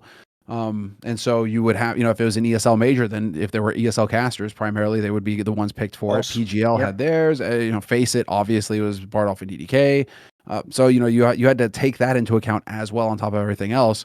ESL were intentionally doing everything that they could to make sure that like it was all intentional at the beginning in terms of like fucking with duos. And I think they succeeded ultimately, because I don't think that any of the duos today had the clout that Anders and I had at the beginning when we really started to hit our stride. But like ESL, they made it very clear. And I mean, I don't know if like what's the statutes of limitations on it. Like, how long do you hold on to something? But like, I won't name names, but like, I have had ESL people tell me we're never letting a Tasteless and Artosis happen again. Like, we're never letting that happen again, because Tasteless and Artosis were just the peak, and they could also ask anything they wanted from a TO, and the TO had to bend over and give it to them. They had that much clout, that much power in the StarCraft 2 scene in terms of casting. And so ESL were straight up like, we're never letting that happen to you and Anders. And it was like, fine, fair enough. But now we know where we stand. And so we're going to negotiate really hard with you. And so that's why, casters get paid as much as they do today, is because Anders and I went to the fucking wall, and we were just like, let's go then. If that's how it's going to be, let's see how far we can go. And so we raised everybody's rates, and then, one ship goes up, everybody else, like the rising tide raises all ships. So everybody benefited from that. But that was also, like ESL just playing that kind of game where they're like, oh yeah, well, we're going to try and screw you over. And we're like, fine, okay, then, then it's a back and forth, then okay, then we'll see where this goes. But at that time, it very much was like ESL. It's funny that you remind me of this sort of thing, because it's like at that time, that was specifically from ESL trying to make sure that there were no duos. That was them trying to really take the wind out and make it so that they could play us against each other. And again, this is wrapping back into why we're all so fucking neurotic in the caster scene, and why there's always this drama going on, is because you have to think about years of pressure, and just you're trying to work with your friends, but you're working with your friends, right? And it's not, and you don't know who's going to be there, who's undercutting who's double dealing anything, who's talking to this TO while this TO's over here. Like, what's next year? Because keep in mind as well, remember, it's not like you're signing a year-long contract or a 2-year contract or a 3-year contract or whatever. There's like some security there. At the beginning of CS, dude, it was brutal. You didn't know if you were working week to week. So you're just constantly hustling, trying to stay in touch with the TOs, who knows what. It was one of the driving forces behind why we made Room on Fire, so that we could try to actually have some security from casters and do like group deals, try to make it so that, okay, well, what about a set of tournaments? Like let's try and plan ahead, because this is a thing. Maybe we could do like several tournaments ahead instead of it just literally being week to week, finding out whether you're working or not. So it's very there's a lot of pressure and a lot of stress involved. That also, it's like, oh yeah, you're literally competing with your friends who you're spending all of your time with at because you're never home. You're always at an event, so you're spending all of your time with those people. So it's like, go figure why we're all a little bit fucked in the head all these years later. What's fun is like is all these I'll years tell you later who having did conversations with transcend others. though, because you Sorry, go named ahead. him earlier. Here's the angle you're missing though. One go person ahead. did transcend, right? Remember, Alex can do anything ESL he wants. Machine, I'm talking about here. Why is he not Yeah. doing Pro League? Because he's actually reached the status, if you don't know, guys, because he's not just one of the best hosts in Counter-Strike in all of esports, and he's done TI in Dota 2, he's done League of Legends, LEC, etc. He's at the level now where he can either just choose to take events off, or he can just, I would imagine behind the scenes, pure speculation, have insane leverage. Like maybe he looks at Pro League and goes, you know what, it's not like it's going to end with a giant stadium event, it's not going to be one of the greatest moments of my life, I'm there for the big moments in CS, maybe I'll skip this one, maybe I'll go chill out for a while, maybe it's his holiday, maybe I do LEC when it was still on, maybe I'll wait for another event. Like he's the one who basically got out of the rat race to some degree. Well, He's Machine got that now, shock yeah. status. Yeah. But this is the thing is man, it really depends on like how close you want to fly to the sun, because it's definitely not taking anything away from Machine in that sense. But this whole diversity aspect that's being pushed right now is also really helpful, and it just depends. And the reason I say this is because I've literally had these kind of conversation with other talent in the past who have used this to negotiate for more money, whereas before they wouldn't have a certain amount of money. They specifically used pressure tactics along the diversity lines to leverage more money out of TOs and leverage more money. So I mean, like, it's just a reality whether you like it or not. It's just the way that things are right now, and that's not to take anything away from Alex. It's the same thing about like affirmative action. Whether do you know you actually earned what you got or not? Is it just given to you based on characteristics that you have no control over, or did you through your hard work and effort and talent actually get what it is? You'll never know, because if that's a thing, you'll never know. So that's the real poison of affirmative action and all these sorts of things. It's the true cancer that'll eat away at you because you don't know. And so I fucking hate it. Alex is one of the most talented guys in the space. And another reason why he is the most talented guy, or one of the most talented guys in the space, is that he has done all the roles. He's done something that we've talked about for years in that. So still to this day, when somebody asks me like, oh, how do I get involved? I'm like, you do anything, dude. You journalist, you interview, you host, I don't care if you're the sideline host, you do whatever you can to get more experience, because it's all going to be helpful down the line, because it just broadens out your portfolio. You have more roles that you can offer to a TO. And so maybe you can't cast this event, but you can do their interviews, or you can stage host, or you can desk host, or you can do all these sorts of things. And guess what? Alex has done all that now. So he can literally just walk into any TO at this point, any event, and just be like, yeah, I've done all of these roles. Here's my reel. You can see me in any of them, pick, right? So he's got an insane flex. It's really sick to see.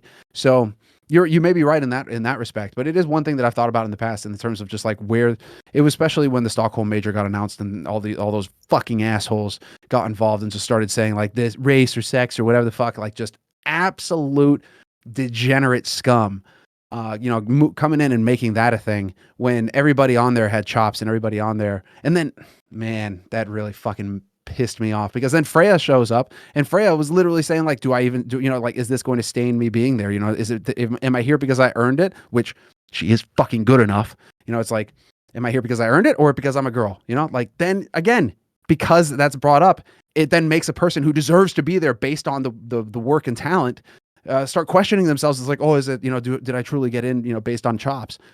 I despise it. It really pisses me off to think about all this sort of stuff. It's so disgusting. But, hey, you and I, just a couple of, woman haters, aren't we? So, I don't know. It really is a mad world. I can't even remember how we got onto this tangent. But We're just talking about Henry and Sado. Yeah, it was Henry and Sado, right? But there is a lot to talk about that sort of thing. And then it still feels like you're still kind of treading the line in terms of like what's behind doors and like what you can talk about. And it's still out there. But we could hop into a different topic then. There is one actually that is pretty fun, because I guess that is the joke being, of course, one thing we did forget is if there was any caster likely to needlessly interject race into a cast, it would be Sadokist. That's fucking, because he's got a one-track man or whatever. You get skip next topic. Dude. It's just the Gong Show 24/7 when I'm on streams. You have to understand. No, but that is the fucking meme, isn't it? It's pretty Oh, good. man. Not bad. Not bad. All right. I see on the list here, NBK almost went poker pro, but this really is just like the retirement home for pros, for CS pros, for StarCraft pros. Like everybody just goes and plays poker like that. And that was actually a thing. Like Ince, I hung out a bunch with Ince because we did gamers together, and he was literally like, he's an old 1.6 guy, wears the red hat, but like he literally just went pro poker, like actual legit, like multi-million pro poker, like the real deal thing. And so like it really does feel like guys who can handle the pressure of playing in tournaments like this can very easily swap over, or very easily, I mean, like easily enough, swap over to poker and start playing online poker or start playing in these tournaments. And it feels like they just kind of like slip right in there. So if NBK is out there saying that he would do that sort of thing, I'm not surprised at the end of it, because it does feel like he would be, I mean, he's talked about poker in the past. He's streamed poker in the past. So I wouldn't be surprised if he had thought about it in a serious way after getting fucked over the way that he did. What did you think about it?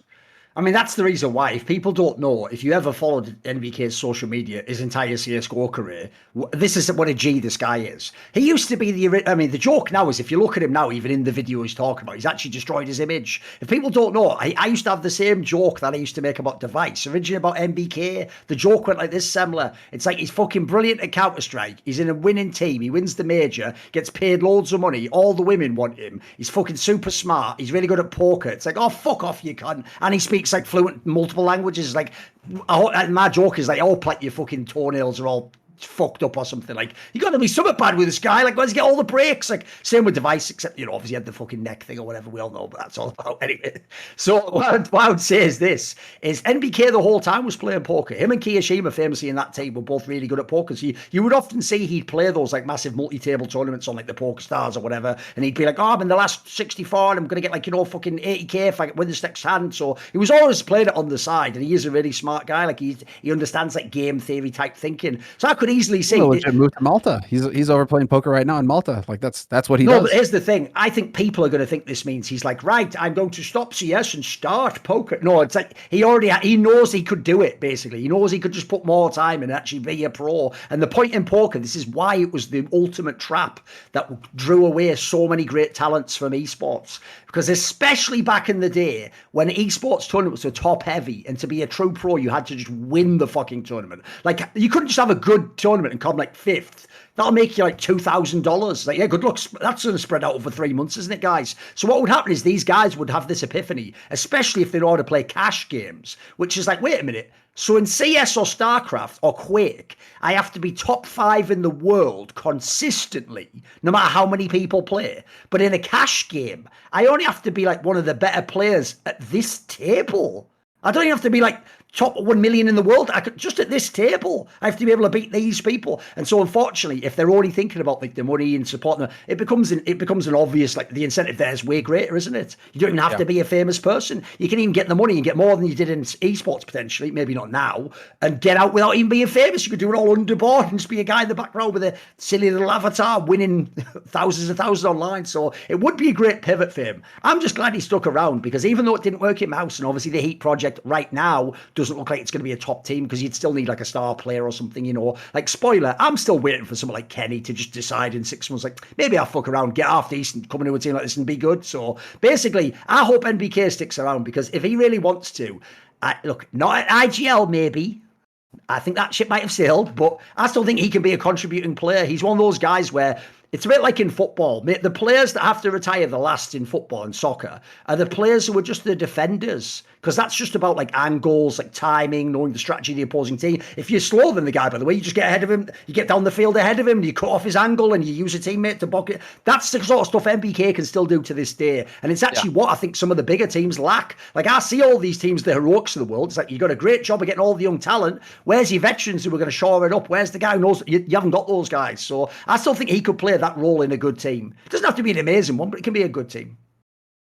So I mean, it certainly can. He's kind of in that Shox position where Shox is over on Apex now, and it feels like NBK can play that same role. And it's funny that you mentioned as like as the in-game leader, that ship has sailed. You know, I think literally the same thing when I think of Shox as well, where it's just like, you know, is he gonna be able to resist the urge to want to take the reins, or is he going to help, in Shox's case, help Stico, you know, actually call on that team and actually assume that role and help the other players as well with his experience. I mean, NBK could very well be in that kind of situation as well on Falcons, where he's not going to try and take the reins. He's just going to try and bring the experience and bring input. But I would much prefer to see him just kind of let things slip out and just go with the flow rather than try to take control. Doesn't feel like it would work out. Were you like rolling your eyes there when I brought up Kenny S? Like, do you think? Here's the problem. Yeah, I've always admitted. I don't think he comes back. I think I know you. I just want to ask this though: if he decided to, could he get good? Do you believe he's just done? Is his talent gone? No, I think he's done. It? No, I mean not his mentality. Has his talent been spent? Could he, if he tried again, be good? In your opinion? Okay. What do you think? I'm just wondering. You've known him a long time as well. I think he's got the talent. I just don't think he's got the mentality. I think he's living the good life. He's making good money with his stream. Okay. He's got sponsors. He's got all that sort of stuff going on. Now he's got Forrest and Get Right and like all those guys to stack with as well. And it's quite an interesting angle. The gimmick's pretty crazy because if you don't know guys, they're not just doing it like, oh, me and Forrest and Get Right are going to duo. It's like Forrest, Get Right, Neo, Kenny S and all them are all on the same team split. What the fuck? Like, by the way, that's about 100 times better than any show match at these fucking stupid majors. And get those guys to play. Fuck yeah. No, that's why I'm loving this King Wins. Oh, mate, that's what you should do. It's so fire. Dude, I've just realised that's the move right there. Listen to me. If you are a smart tournament organiser, that is your gimmick for your major. Your major not only honours the legends by having them play, but it's an excuse to get them to the major, you idiots. You can bring Kenny S, Neo, Forrest, all these guys to the major. Remember, they're not going otherwise. If they go there, by the way, they can get sponsor activations and do all sorts of things and meet people, be part of the broadcast. But they could also play your show match. And there's the thing. I don't ever watch show matches, mate, because they're shit. They're just bad versions of competitive games. I'd watch the fuck out of like Kenny S versus Guardian, Forrest versus Neo, like all these guys on the right teams. It'd be sick, wouldn't it? It would be like a throwback game. You'd watch that, of course. 100%. It'd be. I would love to see that thing. That's why, I was really pleasantly surprised with this King Wins Legends thing that's going on right now, where they're doing that sort of thing, where it's like, dude, fucking Neo's team. It's Neo and Forrest on the same team playing CS:GO together. It's freaking hysterical. It's awesome. So I mean, that's why, whenever somebody mentions Kenny in terms of like, oh, could Kenny come back and all that, I'm like, I really have trouble seeing it because I think that there's a lot of opportunity for them on the streaming side of things. I feel like he's got a good rhythm going on his streaming thing. He seems to be enjoying it. So it's like, are you going to take the risk of, because you're not going to get back onto a tier 1 team right off the bat, I don't think. So you're going to have to, find a tier 3 to tier 2 team, grind, just put in the hours, relentless hours and travel and online volatile qualifiers that are just a fucking nightmare that you never know. It's a crapshoot. Are you going to take the good life that you got now and risk it for that? I mean, I know that your answer would be like, yes, if you want to be a champion, then obviously it's not even a decision. But, Kenny's been a champion. He's won a major. So it's like, what's the carrot that you dangle in front of him? Because as far as achievements is concerned, he has reached the top. So now it's a question of like, how many majors do you want to win after all of these years that you've given up? Right, here's what I'm going to do, Semmler. This is nothing behind the scenes. I'm completely coming up with this. What I'm going to do is this. I'm going to pick up this. See this? This is called a seed. I'm going to clear out the dirt. I'm going to put it in there. Glad that cover it over there. Get the water. Sunlight. Just let it grow. Don't anyone touch it. All I'm saying is this. Right, an evil genius is, their problem is that guy Cirque gets paid loads of money and he's European and he's wasting all that cash. He's using the European import slot. And their new coach, he's a guy called MaLeK. Have you ever heard of him, Semmler? Almost like he's a guy who's worked with he was Kenny, not only the guy who worked with him, he sort of past. rehabilitated Kenny S, if you remember, sort of got him back into form. And so all I'm saying is I'm just planting the seed, put a little hedgerow around it. If Peter Rabbit comes up, anyway, whatever. You get the premise. Get rid of all the pests and just let it grow. Just let it grow, guys. Because all I'm saying is if Kenny starts to come back, starts to get his game going, oh, the magic stick is flicking. The next thing you know, MaLeK, Kenny, bro, you have to come. Fuck Stewie 2K. What's that got to do with it? I just say it on every call now. That's how I say goodbye now. I know. Because all I'm saying is when the star box, you're going to need a fucking new rider, that roadie. I don't know. We'll workshop that. It started well, but you workshop it. Just workshop that. Yeah. I mean, dude, actually, now that you mention it, that is a straight fire. That would be an it's an out of nowhere one, but it's not as crazy when I say MaLeK though, right? Because you're going to need players. The timing could work. Because the major in France, in Paris, it could work next year. Exactly. Start working now. Put him in the hyperbolic time chamber. Have him practicing all this time. Make him come out like Blanca in the Street Fighter movie. You're like, roided out, or just aggression. He's just been watching. He's had literally his eyes like Malcolm from Clockwork Orange. He's got little like tiny little screens put over, and all they've been flashing in his eyes is like POV demo clips from like 2015 Kenny S. Just like, kill them all. You will kill them all, Kenny. You will destroy them all. It's like, oh, and then he just comes out just ready to, like a savage, you know, is wrecking everyone. That'll be amazing. Listen, I'm not overly invested in Kenny S.'s career, guys. I'm just a neutral observer from a professional standpoint, judging his career, okay? I don't even lie, by the way. I'm a mad stan for Kenny S and Shocks. Like, I genuinely sort of believe that if you could reprogram their brain, they could all be amazing players. I don't say the best in the world, but they could be tier 1 players, of course. I could see it. I could see it with Kenny, because he doesn't have family in that sense. Shocks, you know, as soon as you become the family man, we've talked about this in the past, but I feel like that just adds a level of complexity to the situation that the younger pros just don't have, and so they're going to be able to stay ahead of you. It's the same reason why Forrest, you know, we don't see him necessarily knocking down the doors to get onto a tier 1 team. If it happens, it happens. If it doesn't, I don't think he's going to, you know, he's happy streaming. He's making good money streaming. Like, I don't think that he's going to go crazy trying to make that happen. So, but like Kenny's played with an international team before. Like, it's not even a crazy idea. Like, MaLeK has worked with Kenny. You know how to get the best out of Kenny. You know how to build a team around Kenny, and you've done it before. You could do it again. Maybe not as the analyst coach or whatever the fuck he is, glorified analyst. But you know, you get him a little bit more involved with the roster. Things could really be interesting there. That's actually a really cool idea. And you got time before you go to, you know, Paris. So, I mean, that's the thing. I guess, you know, it's like, it's worth touching on that there was just confirmation, you know, Blast Paris, that's a thing. It's happening. And it's almost certainly sponsored or subsidized heavily by the French government. Macron made a video saying, you know, that, you know, that France wants to become the best in Paris, you know, wants to become... being, if you don't understand French, you didn't understand anything he said, which is just so perfect for the French people. It is actually very true, yeah. I'd like to announce... Oh, sorry, there's an English... You fucking idiot. You're pronouncing to the world, aren't you? I know.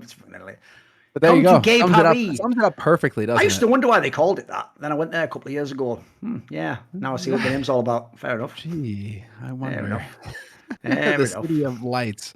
And it's lit that way because it's lighting everything on fire. I mean, Paris is definitely, I mean, whatever you got to do. I'm guessing that tourism has dropped off. Like, that's the point that I was talking about earlier on my stream was that, like, Paris used to be one of the main tourist attractions worldwide. Of course, yeah. But in the past few years, it has completely and utterly dropped off a cliff. I mean, all of like everything that I've heard in terms of like Japanese tourism used to be a mainstay for Paris, completely dried up. Like, the Japanese just don't go to Paris anymore, and that's the same for a lot of Asia. And that's, you know, so like they've dropped off a cliff in terms of tourism. And then of course the last 2 years of Rona certainly wouldn't have helped things either. So now you're desperate. So the French side would be utterly desperate for them because they're not big on games, like video games in France. You know, it's like you play FIFA or something on your PS1 and then you go out with your friends. You know, like that's exactly. the extent of their gaming. They're not. It's kind of like back in the if you remember back in the 90s, that was why like gaming burst out again. Like PlayStation was for like the fucking stupid lads mag guy, wasn't it? Yeah, it wasn't for the nerds like me and you. FIFA. Yeah, exactly. It was just that shit, wasn't it? Yeah. Yeah, all my French friends growing up, that's all. They didn't play video games the way that the Americans did. You know, like we were playing like Diablo 3 or like StarCraft or Warcraft 3 or some shit. You know, like we're all on that. And all the French guys were just like, oh yeah, we play FIFA, and then we actually go and play football or something. You know, like it's just not a same thing of the culture. So that's like a detail where if you don't know that growing up, like that part of French culture growing up, you wouldn't be able to say like they must be fucking desperate to get people into Paris if they're willing to stoop to video games to try and bring that as a draw to get people to come to Paris. Fuck, they've got to be really struggling, feeling the heat right now in France and Paris, you know, in terms of the tourism drop. So that was just one of those observations that I picked up on going into this where Macron comes out. Although I didn't pick up on the French side, so you're bang on the money, dude. It's like him saying it in French just... Oh, it's hilarious, isn't it? I know. Oh, it's so good. Here's my joke. I have another joke that I tie into that. Because, you know, recently they made that law that said, and this is why the major's going to be a bit wacky, like you have to have the in-house audio be French. It can't be English, right? Well, here's the joke. Listen, Macron. If you actually really want to save French esports, just make it a law that anyone French has to only speak French in CSGO. Then Ziwu has to come back. Then we have to reabate Kenny. Then we have to make a team again. All I'm saying is you have the power, allegedly, in whatever this fake version of reality is. But aside from my mind having the ultimate power and not God's grace and that, you in theory have your power, don't you? The little dominion you were given by the Dark Lord. There's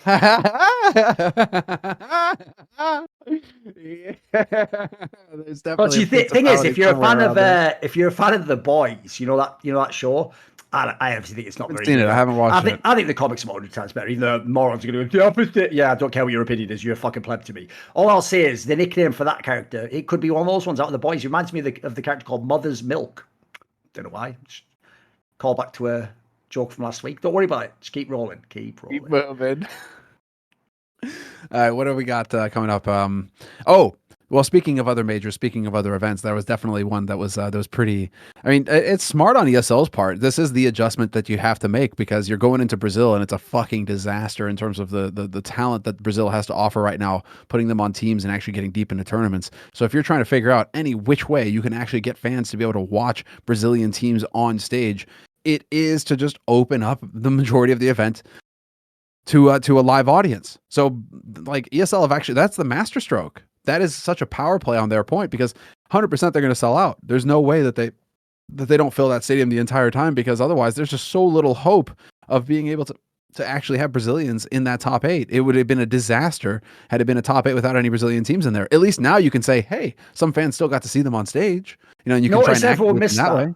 Notice every fan missed that spin, Semmler. What they didn't do, because they just don't learn, is ESL always spin bad news as good news. It is always double plus good that like things have gone to shit. And we have to go to, you know, we have to go to Katowice now instead of staying in like, you know, fucking awesome place like I'd like to go to like Cologne. Not really that awesome, but it's better than fucking Katowice. Right? So the thing is, what you should be thinking is, why doesn't ESL do this for any of their other events? In fact, the rest of their model, if you don't know, for even their prestige events, is you don't get to the stadium until you've reached a certain point of the tournament, usually the last 6. They intentionally cut down stadium days. So the question would become similar. Why are they increasing it for a major? Now, a moron's going to go, because it's the major and it's the festival of Counter-Strike and ESL loves it. You fucking idiots. They just got bought by you-know-who for $1 billion. That sailed. It was never true anyway, but that ship has absolutely sailed. The point here, like Semmler says, is this. Imagine having a crowd that's only the people who are Brazilian but care about watching like fucking Vitality play against G2. There's not going to be a single Brazilian in sight on the server. Remember, there aren't even now famous. There's not even like Fallen on Team Liquid. There's not like a big Brazilian on another team even. They're not going to be relevant. Like if you look at the teams right now, yeah, maybe Furia can come back and do something. Maybe one of the others can fluke it and make it through.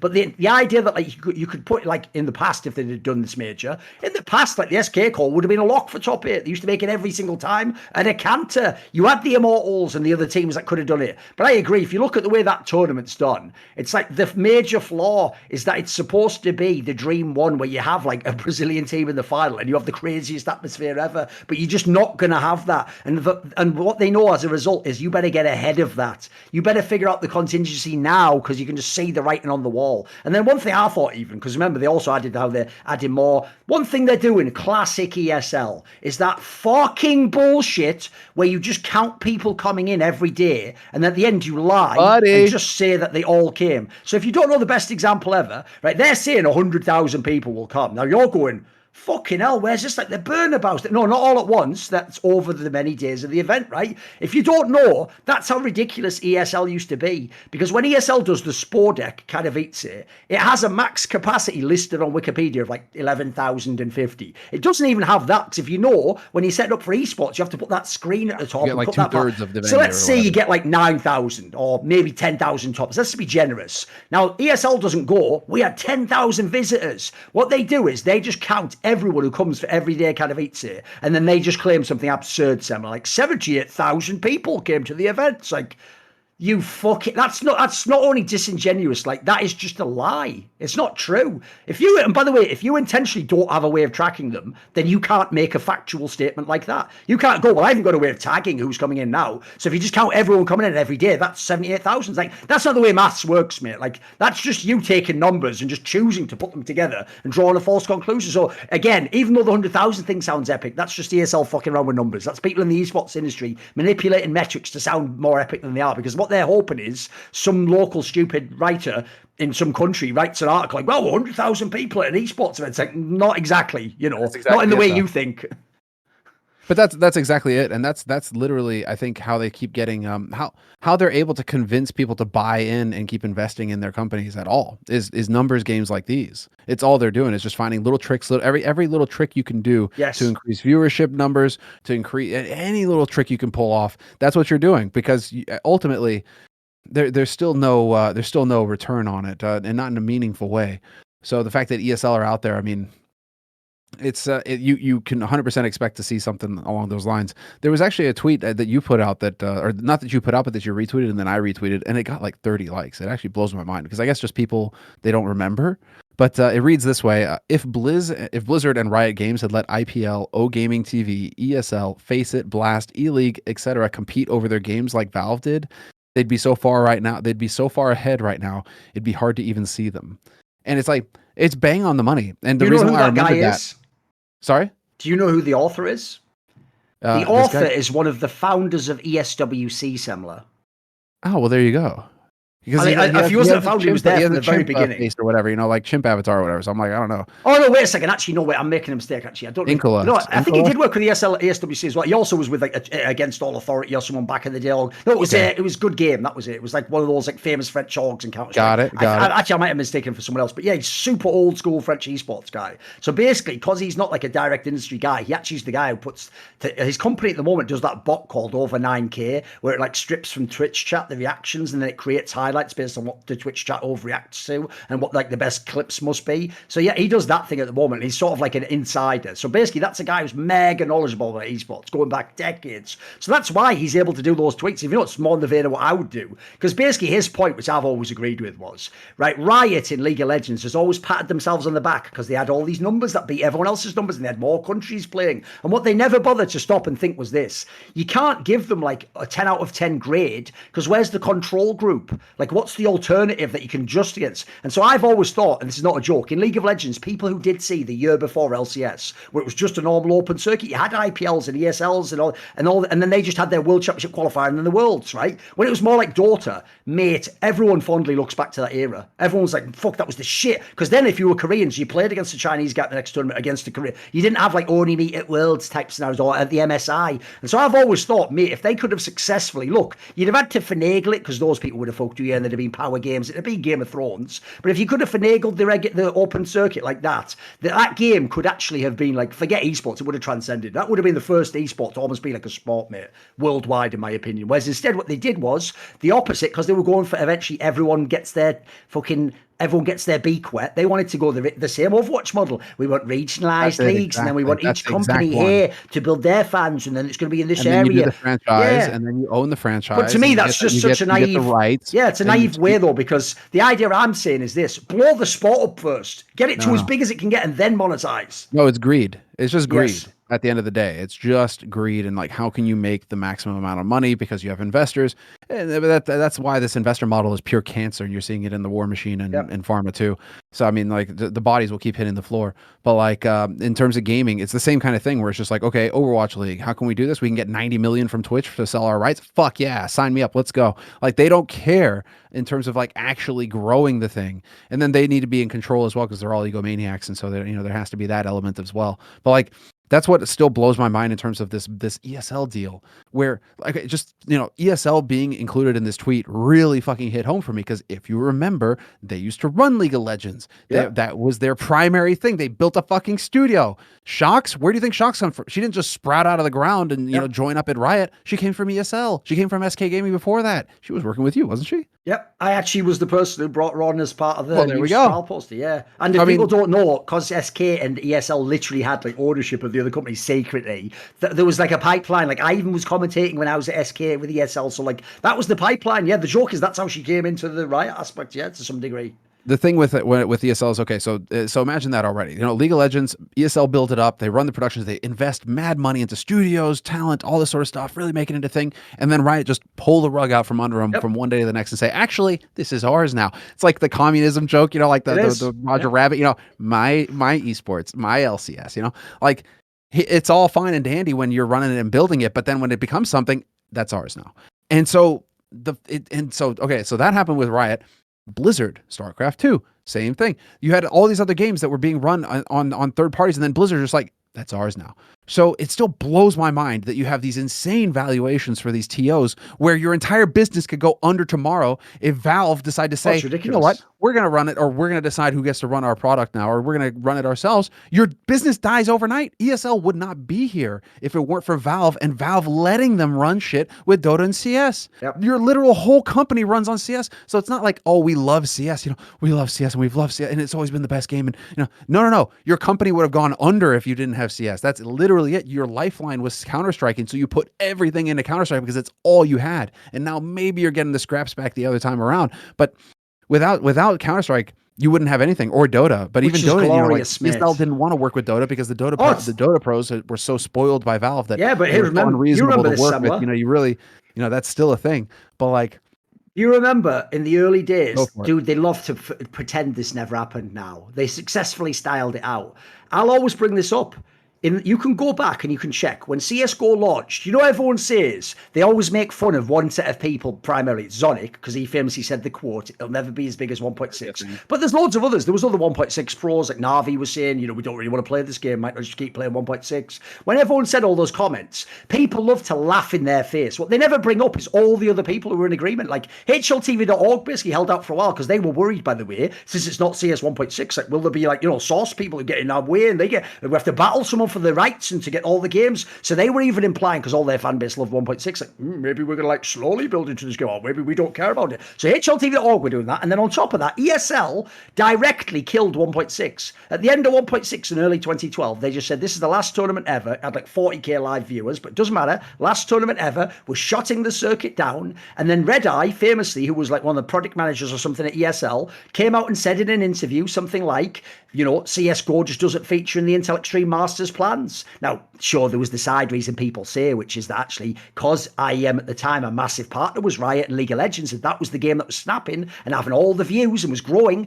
The logic was, I heard behind the scenes through the Richard Lewises of the world, that basically Riot just straight up said, you will not be having any Dota or CSGO on Intel Extreme Masters events. Those are League of Legends related, or there will be no League of Legends. And so what they did instead was, later, I'll skip forwards, they had an alternate brand, didn't they? So bizarrely, all the Dota was ESL1 and CSGO was ESL. But in the middle, that's the fucking juice, boys. Because in the middle, let me ask you all a quick question. What was the name? See if you can remember, Semmler. Don't look it up. What was the exact name of the second CSGO major? It was the one in Katowice that I got fired from. What was it called?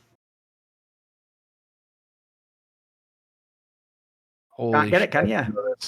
Won by Virtus Pro, you remember? They stomped it. I know which one you're talking about, but I cannot for the life of me remember the name. It's because it's the only one that has this name. The name of the tournament was EMS1 Katowice. Yes. Now, do you know what EMS1 stands for? EMS stands for ESL Major Series. No, you're going to think it's a major. That's great. No. Major Series was the sub-brand of IEM that you put games in that aren't worthy of being at the top level. They aren't tier 1 esports. So what ESL did with Red Eye saying it shouldn't be in the IEM yet, it hasn't sort of earned its status, and then Carmack and his boys putting it EMS1, was they took CS and they were sort of like, this is like the shit side game. We're going to run this when we can, because you know what, old school and that, we do Quake as well, don't we? And then what happened was, as you say, Semmler, all of a sudden they started to notice, like, this is fucking popping. So then they changed the brand to ESL1 and it became its own distinct thing. Eventually, if you don't know, that's why I worked with ESL. Spoiler, I didn't work IEM events. That was Carmack's side.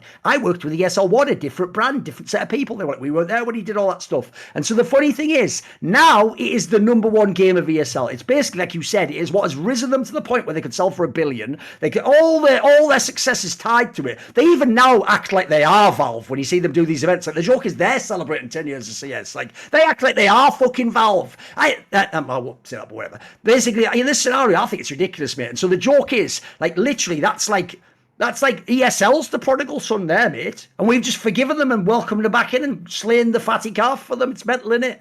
Because now they obviously now pretend like we were always loving CS. Like, you piece of shit rat. You were out there in the fucking bathhouses whoring it away with all the fucking Riot money, weren't you? And all the fucking degenerates. And then eventually, when you had nothing else, you were like, oh, please, can I come back famine now? was coming, and the pennies got tight. Exactly. 2008 rolled around, and then I'm obviously the other son who's just like, why does he get to come back? Like, he was fucking out in the world. Stop giving him fatty calves. Dude, I actually have something. Okay, we can't talk about it on this one because obviously, this is we got to talk though. I'm reading this book. It just hit this whole part of the prodigal son story. Just unpacks it in such a way that just melted my brain. We'll talk. All right. All right.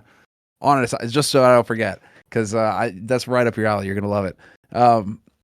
Well, I mean, it's like there's a few other things. One, I mean, there was. I mean, there isn't really anything in like particular apart from like general housekeeping kind of news. Like Entropic places Elian on the transfer list. I mean, I think the juicy bit there was that apparently Entropic, he chose to be loyal to the team, and he turned down certain offers from teams like Liquid, etc., or at least interest from other teams, in favor of staying with Entropic. And then, sure enough, just don't expect any kind of loyalty. The thing is, he's basically the one player that has true international value on the roster. Like, that's the one where everyone was watching him in the online era. Like, this guy could, essentially, if people don't know, we were thinking like he was going to become what like Dexter and people like fucking Shiro and Yekindar became. Like, this guy looked like he had real potential. And obviously he was at that Stockholm Major, almost made it further on. They were doing pretty decently at one point in time, but they just sort of faded when experience came into it. I do think he's got talent. The problem is, obviously, you can't stay on that team. That team's done nothing for ages now. They never made it past that major. So if you even go and look at the online cups, they don't win them. So I do think like he needs to move on. It's sad if he turned down teams like Liquid. Like, mate, he could have been very, very good on a team like that, and Sky would have been the limit. Yeah, that's the painful thing. I mean, just imagine you get that's the true one where it's just like, okay, yeah, the guys with the big money showed up, and you actually turned them down in favor of sticking it out with a project that you believed in. It's just that the project didn't believe in you, I guess. There you go. Which, man, that's you just should check brutal. that. You got it. There's the thing about life, by the way, because I've had to learn this the hard way myself. Don't just be a fool going like, I'll be loyal to them. I'll sure hope they're loyal to me. You test their loyalty. You actually keep your track of like, do they seem from the past relationships like they're loyal? In fact, you even test with small things. Like maybe you make a small request or you speak to them in a certain way. You try to see, is this real? Because if it isn't, you're just the fool left holding the bag at the end. And you shouldn't, what you learn is this, it's actually naive to give away loyalty frivolously. It should be earned. It should be something that's like a bond forming between two people. Well, think what a bond is. It's like when you like mesh things together and they become stronger. So that's what you need to be. You can't just give what a lot of the Eastern European players you'll notice do this similar. They'll just say like, oh, I'm loyal to my team and I won't leave until they say I can. It's like, yeah, but the difference is, mate, they would fucking cut you tomorrow if Simple wanted to join their team. They would toss you out the window tomorrow if they had no money left to pay anyone. Like, they wouldn't be loyal to you in that way. And yes, they've probably hired a manager who's your friend. He ain't the org. Don't ever think he's the org. At best, he's the go-between to the org. And I would hope he even communicates that to you. Because I've seen way too many players. Yeah, I've seen way too many players get reamed out by that. Like a great manager guy who's really friendly. They think like, oh, this all cares about, and they don't know there's some like cynical Nicola Nyholm arsehole above you who's just like, sell this bastard now, like fucking just tossing you into the fucking the sea or something in it. That really is actually one of those things now where because it's everywhere. The whole like, oh, we're a family, oh, we're friends, oh, we're all this, like, oh, we're looking, it's all across social media, just pasted across social media. You can't see it, makes you want to vomit, because the reality is, it's like, it's exactly as you describe. We're family up until a point. Yeah, no, we're family up until a point, but we can, if it's a company, if it's a business, well, then we can cut you tomorrow. And that works out just fine, right? So long as, but in reality, it's like, can you cut family members? It's not as straight up, not as easy. So there's definitely that angle that keeps getting played. And no, it's like, you can't be looking at it from that perspective at all if you're a pro player. If an opportunity like that comes along, you need to consider it seriously, and you need to be looking at your options, because none of these teams are families. None of these teams are friends, really. Like, maybe after the game, maybe you guys got along really well, and then after the game, when it all settles down, yeah, you hop on the phone and you catch up. But in the mix, you can't be making those kinds of mistakes. That's definitely, it's a shame to see somebody else get caught that way. But that's just one of those things. I mean, speaking of veterans as well, who's decided to step down, Kogu has decided to step down from coaching Oplano, which is also interesting. I mean, well, dude, he's just got such a track record as well. He's been around legend for a long time. So for him to decide to perhaps look for something new, I mean, it feels like, though, still, if you're in Brazil, the opportunities, they have to be, especially with the Rio Major coming up. I mean, you just reach out to ESL tomorrow and be like, hey, do you need somebody? Do you need a liaison? Do you need somebody to help you do this sort of thing here who's got some clout? I mean, he could pivot into the TO side of things if he wanted to. He could keep finding teams to play with if he wanted to, like, or play with, run, whatever. Like, there's a lot of options for him. So what did you think about Kogu taking a step down like this? Even though, listen, Kogu is almost legendary one, put 6 players ever. He was phenomenal. He actually is probably even way better than people know. He was an absolute monster. He really was just like a one-man army. Thing is, the reason I put this in the document is largely just for petty grievances reasons, which goes like this. People will know I've revealed the story in the past. The original O Plano came from when MIBR unsuccessfully negotiated with that team that played in Flashpoint 2. That pretty good lineup, actually, that actually had a little bit of momentum and looked quite dangerous. And KNG was banging out of control. VSM was a monster. That lineup was looking pretty nice. If you remember, Kogu was coaching them. So this is what happened. Not only did those players leave, but I've even heard from things Kogu said publicly on like people's streams. He was part of the reason why, because he was doing stupid things like going and saying things about Lurpis, Tommy, like just like complete mistranslations that he didn't understand what was being said. So like at one point, Lurpis said something along the lines like, "Oh, it's a bit immature what you've done there," and then they mistranslated it. It's like he's calling us all children. He's saying we're just child and we don't even understand anything. Racism again against Brazilian, and they were doing this on streams, dude, turning all the fans against MIBR. So even though Lurpis is a fucking business guy who works in a back office, they were treating him like he was the GM, and all the Brazilian fans were sending him hate, like, you have disrespected Brazil, you do not respect us. So all I'll say is this, is if you'd have been fucking smart, Kogu, not only would that team probably have done something in 2021 and could have been like a rising set of talents, and some of them like VSM would have gotten unbanned, but even worse than that, you could have just been in MIBR now. You could be their main Brazilian guy now, working with the squad and building the next squads. So actually, forget the others that just like fucked up their minor CSGO career that never went anywhere. You've actually fucked up like your industry career, my dude. Like MIBR would have been the brand to be in. That's going to be around for years potentially, as all that interest from the country. Like, it's just another example where people are short-sighted with this drama. Like, you gotta think more smart about your careers, guys. Like, if you're a super duper legend, and like you're saying, there's spots for you, but you've also got to make use of your timing. Like, you can't just come in like years later. So you can't look a gift horse in its mouth, as it were. Like, I think he was a fool to leave in that scenario, and I think the way he did it again, who's going to hire you to a Western org after that? Like, you just stock with Brazilian orgs now, mate. You've fucking burned everyone. I don't know, in terms of like memories, how long people's memories are in this sort of scenario, especially in this day and age, in this kind of climate. I feel like he could probably still get away with it just because it would take a couple of burns like that. And it's also just the play now, you know, so unreasonable, but it really is that. What a shame that it turns out that way for him. Not even for a good reason, just lame. But I think this is probably a good point. This is actually probably a good point to start segueing into questions, so we can get. Let's just do a quick toilet break then. I just want 5 minutes. Just give me a minute, okay? Yeah, we're going to take a quick 5-minute break, guys, and we'll get into the questions. Right, I've obviously got a cheeky little bet for you guys. One that I think's a pretty good one overall.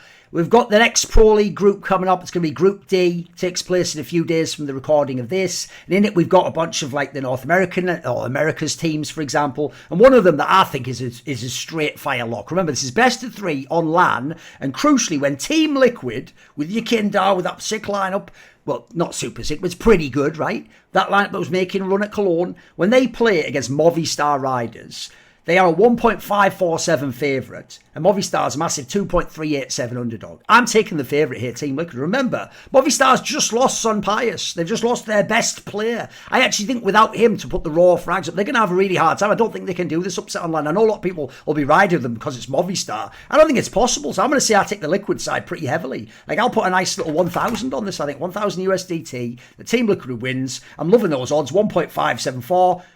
Brilliant. Let's just go for that. That's how much I get back. What do you think? All right, welcome back, everybody. Thanks very much for being patient there. Quick little break before we get into the questions. These are the GROGcoin questions, also known as the by the numbers questions. And if you have if you're curious about how to get involved and be able to ask these questions, there is a link in the chat right now, and also there will be one in the description wherever you happen to be. But it's on the Discord, the Inside on Esports Discord, and there's a channel on there that will tell you exactly what you need to do in order to be able to ask these questions. So it's another way of supporting the channel and supporting the show. And also, it's worth mentioning, thanks everybody for, leaving those likes and leaving the comments, leaving all that sort of stuff. That interaction, wherever you happen to be watching it, goes a long way towards promoting and making sure that the algo gods get their sacrifices and actually, promote the show. So, big appreciation to everybody who's been taking the time to leave us a nice comment, or, it just doesn't matter. Just leave a comment, that actually goes a long way, or even a review, anything like that. It helps. So big shout out to everybody for the support. Well, let's go ahead and hop into some of these questions here. So, Sigo, Has there ever been any athlete or a pro player that has sacrificed close to or as much as Novak Djokovic because they stood up to their moral principles? And do you guys have any thoughts on that situation? Fascinating. Obviously, we'll be careful around how we phrase it if we talk about Djokovic himself. But like an obvious example to me would be Muhammad Ali. If people don't know, because he refused to be drafted into the American military to go and serve in the Vietnam War, Muhammad Ali had the world championship stripped from him and he just wasn't allowed to be a pro boxer for a few years. That's enormous, especially if you know, by the way, in combat sports, like you don't get to play till you're like 60 or whatever. Yeah, like in those sports, by the way, when you're in your prime, you better milk it. And especially because it's prize fighting, like you're not only getting punched in the head, you have to then use that money to live the rest of your life. So like that's a massive, essentially that's where so many other people would break. And as far as I know, he did it not just for political reasons, but because he was converted to Islam. So religious reasons too, presumably. I assume he just didn't think he should just fight wars willy-nilly. That's a pretty big one. It was one of those things. The one that I thought of right now, I don't know if it's, maybe it's not. I mean, I've listened to interviews with him, and I recently watched a documentary on him, but it's Mighty Mouse.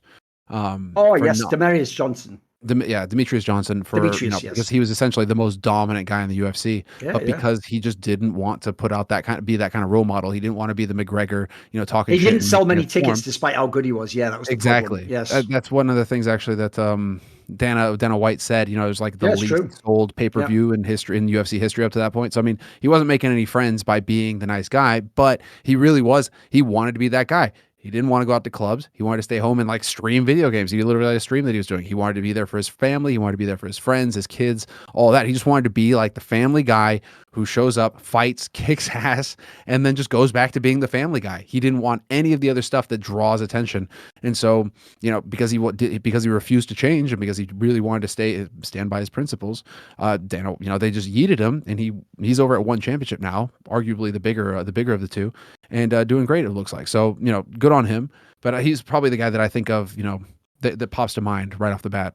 I will say, if people don't follow tennis, the reason why the Djokovic one is really amazing is because he was literally like basically the best player when this all happened. And he was, even when they would allow him to play, still winning the Grand Slams. So if you know how amazing his game was, the thing about his game was he has one of the rare games where he can win any Grand Slam and he can win any tournament. And he's that good and he's super consistent because he's one of the most insanely hard workers. It keeps his diet perfect. And he's got to that point in his career now where even though tennis careers have been lengthened, it's still at the end of his potential, not his prime, but it's the end of the time when he'll be the dominant player. So these years, Semmler, these really count. And if you don't know, him, Federer and Nadal were all tied in the Grand Slam race. And by doing this, he has allowed Nadal to overtake him and potentially even now take them, maybe forever, who knows, these are the last few years. And the difference is, Nadal himself can win in theory, but it takes everything. He has to have a really good tournament still. Like, he's not had so many injuries. He's at the end of his prime too, but the Djokovic guy could have got a couple more years. And but if you don't know, Djokovic's natural rival as well as Nadal was also the guy Murray, who already got done with a few years ago with injuries.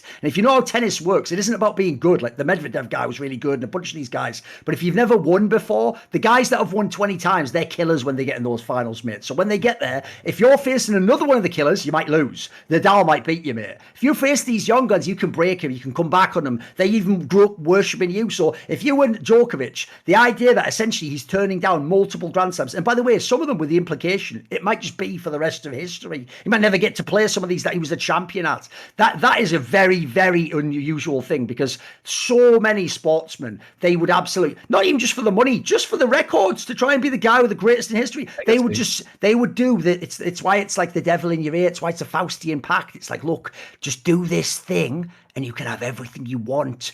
And it's like so many people would break to that, in my opinion. So many people would be tempted. I've heard people in esports who get tempted for fuck all money, So I think it's just amazing that this guy's been able to keep going in that regard. Look, I don't know about in the rest of his life what he's like as a person, but in that particular sense, he seems to have integrity. That's an all laudable quality in this day and age. I mean, that's the thing. That's what makes him stand out. In fact, it's just like, what's another Grand Slam? I feel like now you could potentially go down in history and meaningful history in terms of like standing out the way that Muhammad Ali is still talked about by people who don't, they know who Muhammad Ali is, even if they've never watched him box a single match in their lives, right? And Djokovic could actually have that kind of impact because who knows how things are going to break in the next few years. So Djokovic could just be, could be lauded as a hero going forward, and it could be really fascinating to watch. I think the thing, just briefly on it, it's just, I think what was really frustrating about watching the situation is when there's so much evidence of people being able to go into the country through other means, and the reason why Djokovic being blocked not being a major problem there. But with Djokovic, it had to be a problem. That was the primary problem, and that's what stopped him from being able to come in. Just the hypocrisy is what, just threw people or drove people crazy about this one, and what drives me nuts about it. And it's just, it's admirable to see Djokovic. Here's the joke answer, though. And his ground. I've also got a joke answer for you, because he just said who sacrificed more. Well, in some ways, I won't say what, because, legal proceedings and that. In some ways, you have to say Lance Armstrong and John Jones have really sacrificed a lot for their greatness in their sports. They've been so experimental. They have been so on the edge. They have been, listen, you can't needle them if you're fucking with them, They get pumped up for every big fucking game. And I tell you what, it doesn't matter what's going on. These guys are just going to fucking, I can't find a way to say steroids when making it a pun. Allegedly in a video game, Minecraft. Yeah, exactly. Whatever. Keep going, come on. All right, next one. Architect Korean esports based Joe. How good was Ye in CSGO? He means the guy who's now in Optic in Valorant, who's like a really good player. The problem is he was just all right. Like, basically, he would have, if he was on a team now, unless he'd progressed forwards, like obviously it was a few years back, he quit out. The kind of level he's at now is the kind of level that people on call are at.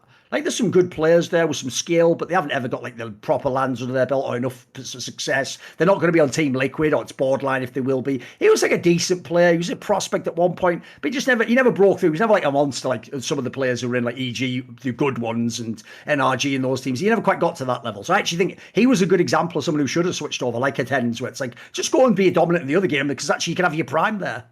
Yeah, that's exactly, because that's, now that you mention it, now that you talk about it, I'm like, oh yeah, I remember Ye. But it's exactly that. It's just like, okay, he wasn't a world beater at the time. Oh no. The best result, he was on the complexity that fluked that top 8 at like the London Major, but then instantly got banged out in the playoffs, if you remember.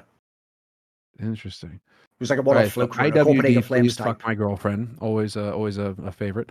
We might answer this one, because in theory he's supposed to have written like a massive apology or some shit. So we'll see if he can keep his dick in his pants on this one. Well, girlfriend, let's see. Device and Brokey are both skilled oppers, but with very different styles. Would FaZe be a better or worse team if they signed Device?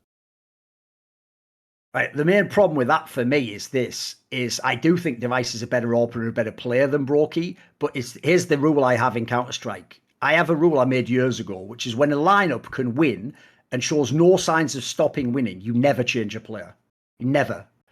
You wait until, because here's the thing, it's not League of Legends. It's not like you have to commit for the whole year. In CSGO, you can lose a tournament or two and decide, right, that is it, and then we get rid of him, right, and get the new guy in. In League of Legends, you have to sort of do it like the NFL season, like, right, we have to upgrade even if the team was good, because what if they upgraded, and that, you have to play the chess game. In CSGO, in my opinion, the problem with this is that the reason why I would say no, I wouldn't sign Device and risk this, is because, mate, when you see FaZe win all these big, epic, close games, like, yeah, I would never fuck with that chemistry. That team has some, like, absurd fucking unit. That's why I say they remind me of Fnatic 2015, the way they play off each other together, do moves that there's no way they're calling or planning in practice. Like, I don't think you ever fuck with chemistry like that, even if it's for a better player. Like, put it this way, I'm not exaggerating. And if FaZe kept winning tournaments, I wouldn't even swap Brokey for Ziwu, mate. I would just stay with it until I stop winning. And once I stop winning, then we can make the changes. But I'm not never fuck with really good chemistry, because it is the fucking golden goose of Counter-Strike. If you have the Fnatic 2015, the Astralis 2018 chemistry, it is fucking worth its weight in gold. That will win you tournaments when individual players aren't even the best anymore. What do you think? Would you do it? It's obviously a bit, listen, I can see why he sets it up, because on paper it's a way better like trade, isn't it? Like, you got a better op in theory. No, but you're bang on the money. I mean, I just think it seems like Brokey and Rain are just like besties on that team. And it seems like just the chemistry and as a whole is just so rock solid on that team that it is really that sort of scenario. Also, I mean, I'll take it from a different angle. Again, like, I was just discussing this on my stream. There's a reason why we haven't heard anything from Device. It's because Nip wants to. You haven't heard anything on Device's socials. He's completely disappeared off the map. You haven't heard anything from Nip. What was the last thing that we heard about when it came to Device? Was that he was burnt out and stressed, and he needed to take a step back from the game. That is the last thing you want for the star player that you're going to try and sell for several $100,000, if not €1 million. So you're not going to, even if it continues to be an option, you are not going to bring it up. You're going to hope that people forget why he's on the bench and that you can sell him and they'll still say like, oh, but before, or, like, oh, it's still Device, and just sell on his brand. You're not going to want anybody to be bringing up the fact that he's on the bench for a reason, or at least he was back then. We don't know, but that's the thing. We don't know why. So it's like, are you going to take a roster like FaZe, who are clearly world beaters and #1 beasts in the fucking world right now, and take that kind of a risk, for a player who may not be reliable, and even if he is reliable, may have potentially fucked his team over? Like, there's so many ifs with Device. Yes, you can see what you can get in the server, but like, just on a Device, just taking Device alone, I don't know if I would be willing to risk what FaZe have going right now for that sake, even if it is Device. Like, I don't think I would be taking that risk, because there's a damn good reason why we haven't heard a peep about anything, regarding Device. Like, NIP want everybody to forget it. And even this asking price that they have, potentially €1 million, like, they want to forget that it ever happened. They want to be able to look at their books tomorrow. Device never happened. They still have the $1 million in the bank, and they can still make plays for another opera, right? Like, that's the situation, at least as far as I read it. So no, answer is I wouldn't go for the sign either. So BZ, based on your conversations and knowledge behind the scenes, how big is the difference in game knowledge? How big is the difference in game knowledge between IGLs and some star players? How many smokes to the nerds know versus a regular player? Now, I think once upon a time, when you had teams that were completely built around certain players, like Kenny, for example, he didn't need to know a fucking smoke. He like maybe smoke CT from Banana Inferno or something like that, basic smokes. But like, he had Maniac running around. The only his smoke smokes. he cared about was the after game sig. There I you had go. shit and that's the only one he knew. Exactly. Yeah, and then just flicking it go. at him. Well,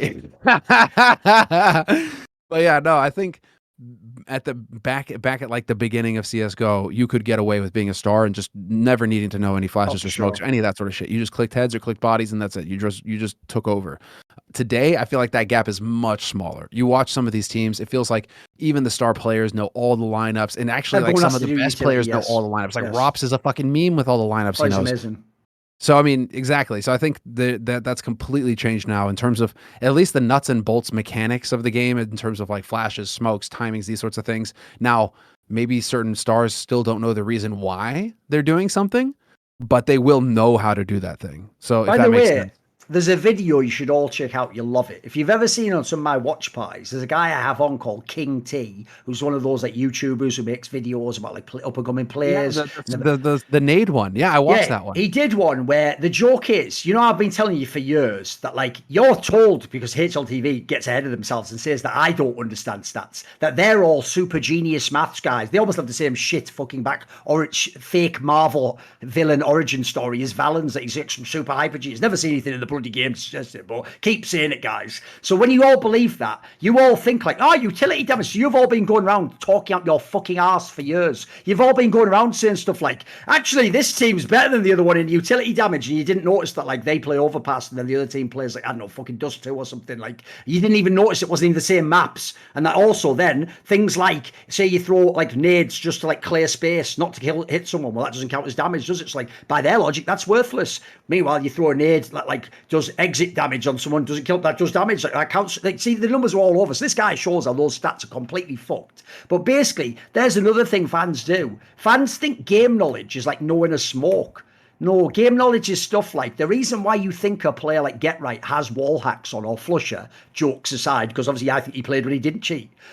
The reason they look like they have wall hacks is their understanding of where someone will be or what the next move of a type of a player is just on another level. And then in-game leaders especially, it's not a joke, guys. Some of the in-game leaders almost look at some of the kills as inconsequential. They're just looking at almost like an NFL thing, like, right, did the running back get through the gap? Like, did the wide receiver properly like make space? You might not make the throw every time, but they're like, right, this is okay though, because the way we spread it out and we set up what I called in the play, that'll work if I keep doing it 3 times. That'll work next time when that guy doesn't have a stack there. They get that. That's why, if you don't know, We'll go and watch my Stratbook series and then compare it to how players talk in interviews. When they finish a game, it's like, well, the boys weren't really feeling it. And, we came in. It was hard after we lost the pistol, but we fought back in. I guess there was a few nice shots here and there. Everyone in the team did their part. And after all, I'm going to see you in the semi-finals. You watch like a Stratbook thing and people like MSL, Carrigan, these guys are like, yeah, well, the way I wanted to use that sort of a player was I understand you have to have him entry first, but the other guy backs him up. And when you create that spit, then understanding of the game is on another level. These guys really are like geniuses. That's why it's not that I bet some people listen to the Carrigan comms and they're like, he's not doing anything, he just calls basic stuff. No, because the point is you need to know what he did in the scrims. You need to know what he told them after he watched a demo. You need to know what he went to Twists and said to him on this type of a game. Maybe, by the way, there might later on be scenarios where I want you to just run past your utility, just go straight in there, you can headshot him, mate. I know you can do it, Russell. Like,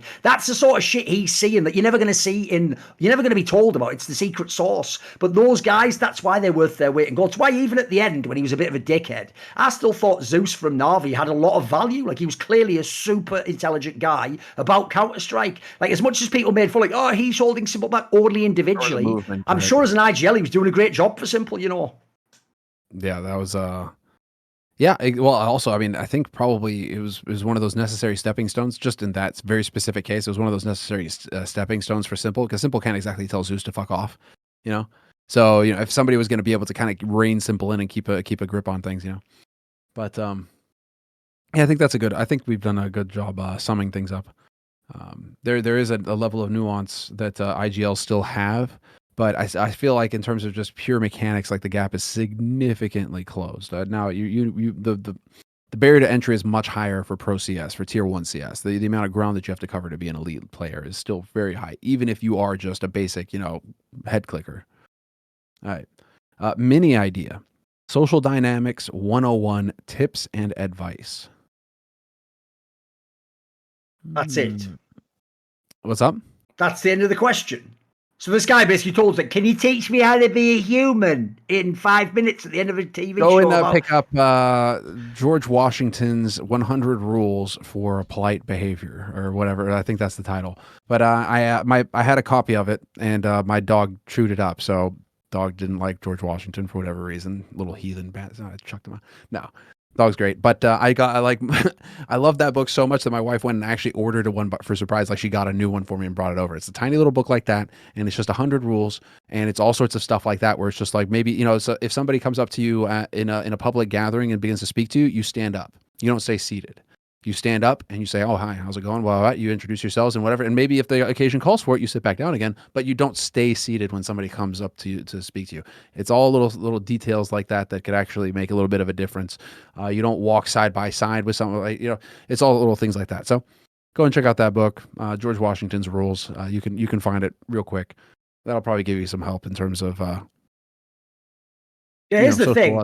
Fuck tips and tricks. There's a billion books on these topics. Like, you have to actually put in the legwork, and then spoiler, no book's going to do it for you. You're going to have to test it out in real life and actually get your reps in. Think of it like going to the gym. You're going to have to flex your social muscle until, guess what? It's not that awkward to talk to people and to make small talk. And by the way, if you do that thing, because I used to think this back in the day, like, small talk. I don't do it because it's just for losers. It's a bunch of nonsense. No, small talk is how you calibrate who the two people are in the convo, where you're at, what sorts of things you're interested in, and then you can go to a deep dive. If you just sit down, like a lot of the people, sadly, who come in my Discord and follow me, they're just like, this is probably why they relate to me. They're a shit version of me from 10, 15 years ago. So what they think they can do is just rock up, and that they can just go to someone and just like randomly start telling them, like, well, in the history of that thing, it would be all like this. Like, no one cares, mate. No one cares. You have to actually know the room. There's no such thing. This is what autistic men get lost on all the time. You could have as much knowledge as you care about up in your brain. No one cares to hear it until there's a reason to care. Like, are you an affable person? Are you amiable? Are you interesting? Are you actually someone that is attractive to speak to?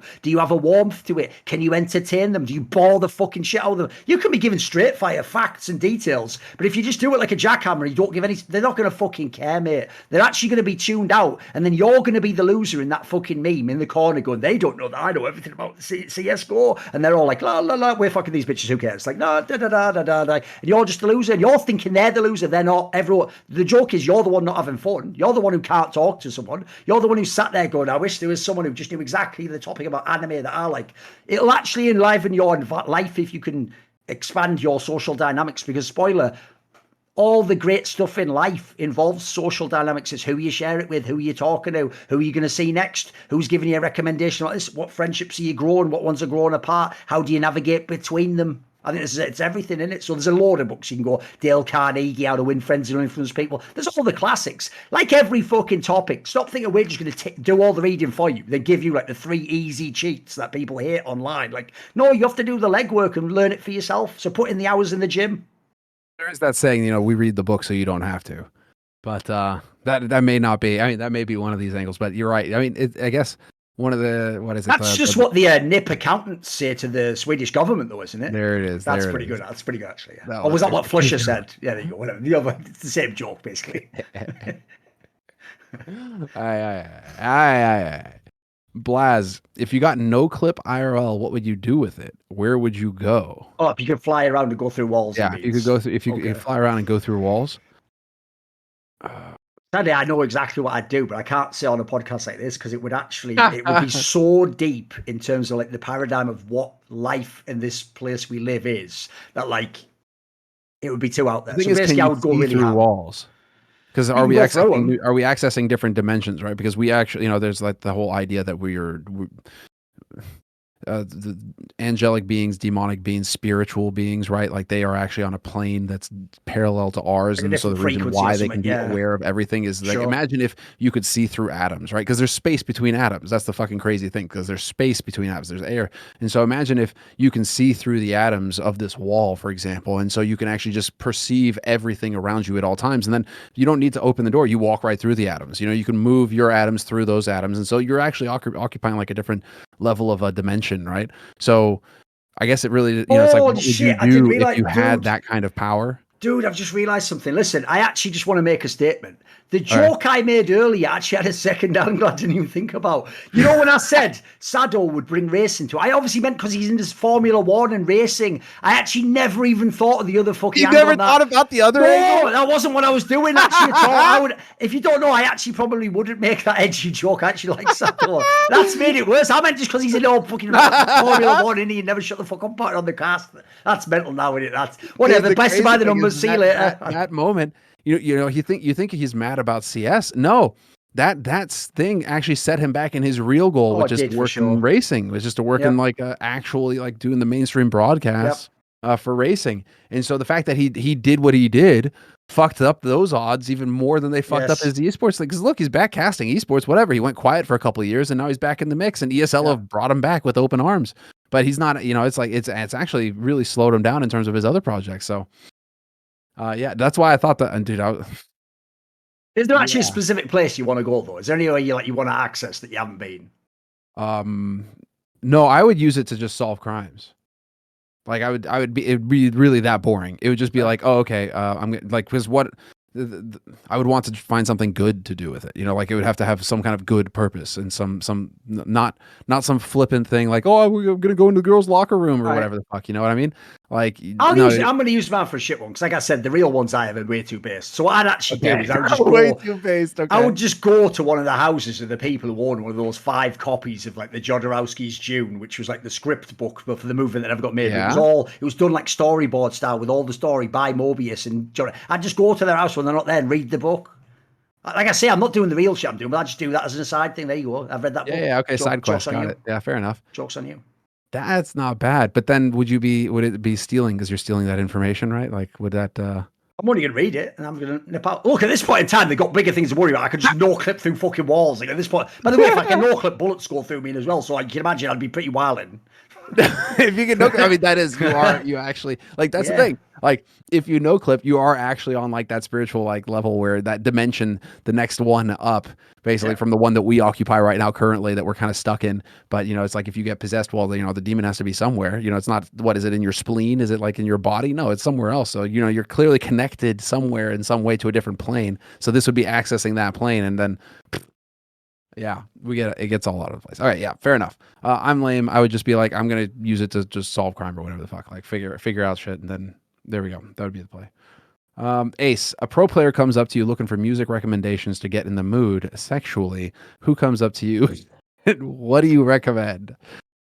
The problem is saying who seems like a bit inappropriate. Yeah, doesn't it? because then you like, what is it, dude? There's way too many jokes, but definitely no. I mean, I'll just give The you a one classic obvious one that I one. thought of, I can't go even on. say. I'll give you a classic example of the sort of music that I would recommend, though. It would just be something like that first album by that French group Air, Le Femme Argent, or whatever it was called, or Safari, or whatever. You know that one where it's just all like it's sort of Throwback. like it's sort of like trip hop / chill hop / it's got those like luxurious sort of like bass lines and stuff. It's basically the sort of shit that women would like to be on in the background in theory of some like fuck session in it. Yeah. With all the candles and all the fucking incense and all It's that too shit. dark, You know? man. My brain is too dark these days, though. Like the first one that I thought of was Prodigy's my bitch up. You know, I was just Okay. then can't name players on that one though. But it's just totally unreasonable. Why would you do that? All right. Henoda, thoughts on AI generated art and the impact it could possibly have should it keep progressing? I want to see what your thoughts are first, because I've got a very different taste. Okay. So I was really interested in it at first, right? But demonic is where I land on it. Because I'm just like, oh yeah, because it was actually, funnily enough, it was a couple of Christian accounts that I follow that were sharing some of this stuff, and I was like, yeah, that's interesting stuff. But then you keep going in like the thing is that what you're doing is you're just feeding the beast a word, and then it generates an image based off of that word. And so then obviously the artists who control these accounts are artists who are controlling these accounts, then just keep feeding all sorts of different words. And some of the shit that's coming out is fucking heinous, horrendous shit that I don't want in my feed. And so I just, I ended up getting rid of it completely and just saying, actually, this is just not for me at all, because you saw that blast, that blast talent announcement where they did the AI generated thing. I was like, this is demonic. Like, fuck this, fuck everything to do with this. Whoever thought this was a good idea. No, not interested at all. So I don't know. What do you like? That's my baseline. Like, baseline point was that there is art, there is a beauty to art, but the fact that you're turning to the machine to generate the art, I mean, it's a soul. Like, there's a reason why the music that's generated by the machine is soulless and it's horrible, but it's everywhere. It's because they've tapped into that one thing of the drums, the beat, over and over, and the art is gonna go down the same path. So I'm not interested in it at all. I have a very similar take. Basically, I can literally, I unfollow every account that spams that stuff on Instagram or anything. I just remove it. I don't want to ever get it into my peripheral vision. Like, basically, I'm not joking. Even when they don't say that they used, every time I can tell, for exactly the reason you're saying, Semmler, there is like a fucked up, uncanny valley, disturbing element to it, where it always even veers demonic and That's dark. the reference right there that you just fucking made. That's the fucking reference right there that throws you off. It's like, why would there be the idea of like a skinwalker or something if we weren't, what is it? Yeah, it's uncanny valley or whatever, right? Where it's just, why would we have this built into us, this instinct to recognize something that's just slightly off if it wasn't some kind of defense mechanism that we have for a reason? It's the same reason why, regardless of the story, like, I'm sure the graphics could be great and some of the story could be good. The reason why things like Rings of Power aren't interesting to me is because it's like some demon has gotten like the face of a dead relative of mine. And then they're going like, I'll now tell you what I would think and say now. Like, what the fuck are you talking about? Anyone who thinks that's a great service, by the way, you're out of your mind. Like, essentially, it's only going to lead to a dark place. It's already starting bad, by the way. Notice they could have cranked the settings and changed it so everything started all cool and like jazzy and like different art. No, they started with like screaming torn faces and shit. Like nah, I'm not into that shit. I'm not into it at all. Like, if you want to go to Hellraiser, guess what? Enjoy. You'll be tortured by those demons, and they'll tell you it's pleasure when actually it's pain, because they're the same fucking thing, just like inverted in your senses, aren't they? So I'm not interested in that world at all. I think that is exactly the darkness of the internet I'm not going to be a part of. I'm trying to go the opposite way. Like, I don't even want a lot of modern art. I despise it. I actually even think people who like art that's like photorealistic, you've missed the whole point to me of what art is.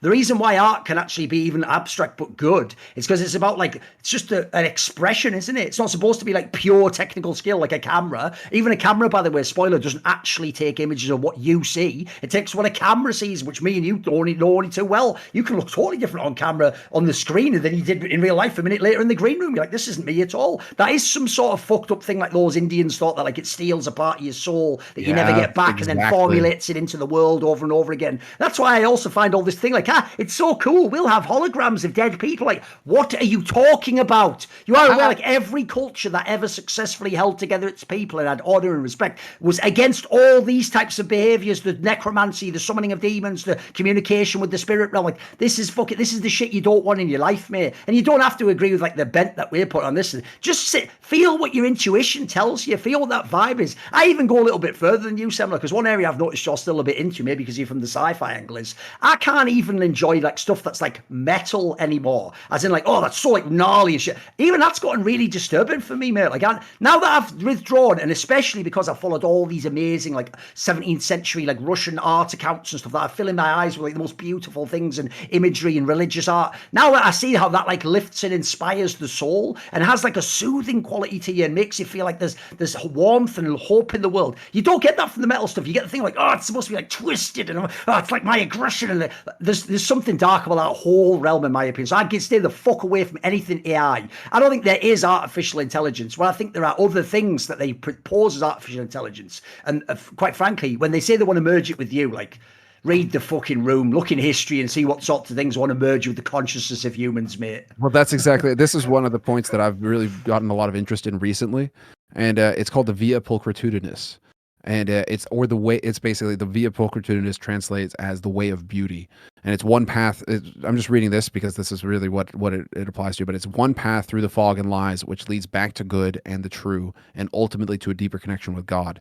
So for me, obviously, I'm interested in that, but there is something to me that really, you know, speaks home to you in terms of, like, the beauty, the good, and how they're tied together. And so when you try to take the beauty and corrupt that, what is evil? What is all of this? It's just the parasitic thing that's leeching the good. It can't exist on its own. So it has to take something that's good, beautiful, and just destroy it from the inside like a parasite and suck the life out of it and corrupt it. And that's why you always get these twisted freaks. You know, that's why that's you wind up in a Hieronymus Bosch painting, and even that is beautiful. But, like, dude, I just saw the opening session for the Commonwealth Games in the UK, where it's like this whole thing. You know, somebody put together a highlight reel of it, and dude, like, I was watching this thing, and it's like this fiery arena with a fiery tower in the background and these marionette things moving around on the sandy thing. I'm like, I'm looking at a Hieronymus Bosch painting of the fucking Inferno. Like, what is going on here? And this is like supposed to be some massive event to just open things up. It totally blew my mind. I was like, this is utterly fucked. Keep it away. Get out. All I would say is this: one area that they nailed in books like the Bible and many religious texts is the notion. It's essentially like the spiritual version of fake it till you make it. You think like a dilettante that you can just play with these ideas. They're just ideas. They're just song lyrics. It's just a story. It's just a movie. Your brain, the deeper parts of it, don't understand that. They just take in that imagery, that aesthetic, that stories, those morals, those angles of, like, who the hero is, what he does, whether you pull for him, whether you don't, all those aspects. And that becomes who you are because you're repetitively doing that. You're repetitively thinking about that. The thoughts you keep in your mind will inform the things you think, the things you say, the actions you take, the person you are. So what you quickly learn is you think you can just do all that and fuck around like, oh, I'm just messing around with it. I'm not really into it. No, exactly. If you do that all the time, you are that person. That's why, as you say, those people do end up, they make themselves ugly. They degrade themselves. They warp themselves. They twist themselves. And eventually they think that's creation. That's destruction. You had something incredible and you destroyed it utterly. You never even allowed it to come out, or you snuffed it out before it could even start to establish itself. No, that is the social pressures. I mean, there's all sorts of things going into this. I feel like we could talk about it for a while, but maybe we should move into the next question. HDW, what is your most rewatched match of CS and why?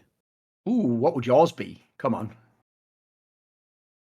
Have you got a classic you like to go back to? Or if someone ever, if one of your friends from, like, another game, like Dota or League or something, if someone said to you, like, what match should I watch to get into CS? Do you have one you recommend? Is there a go-to? You know, it's like I had the one that I thought of that is just Nip Very Games 2013 semifinal that should have been the final.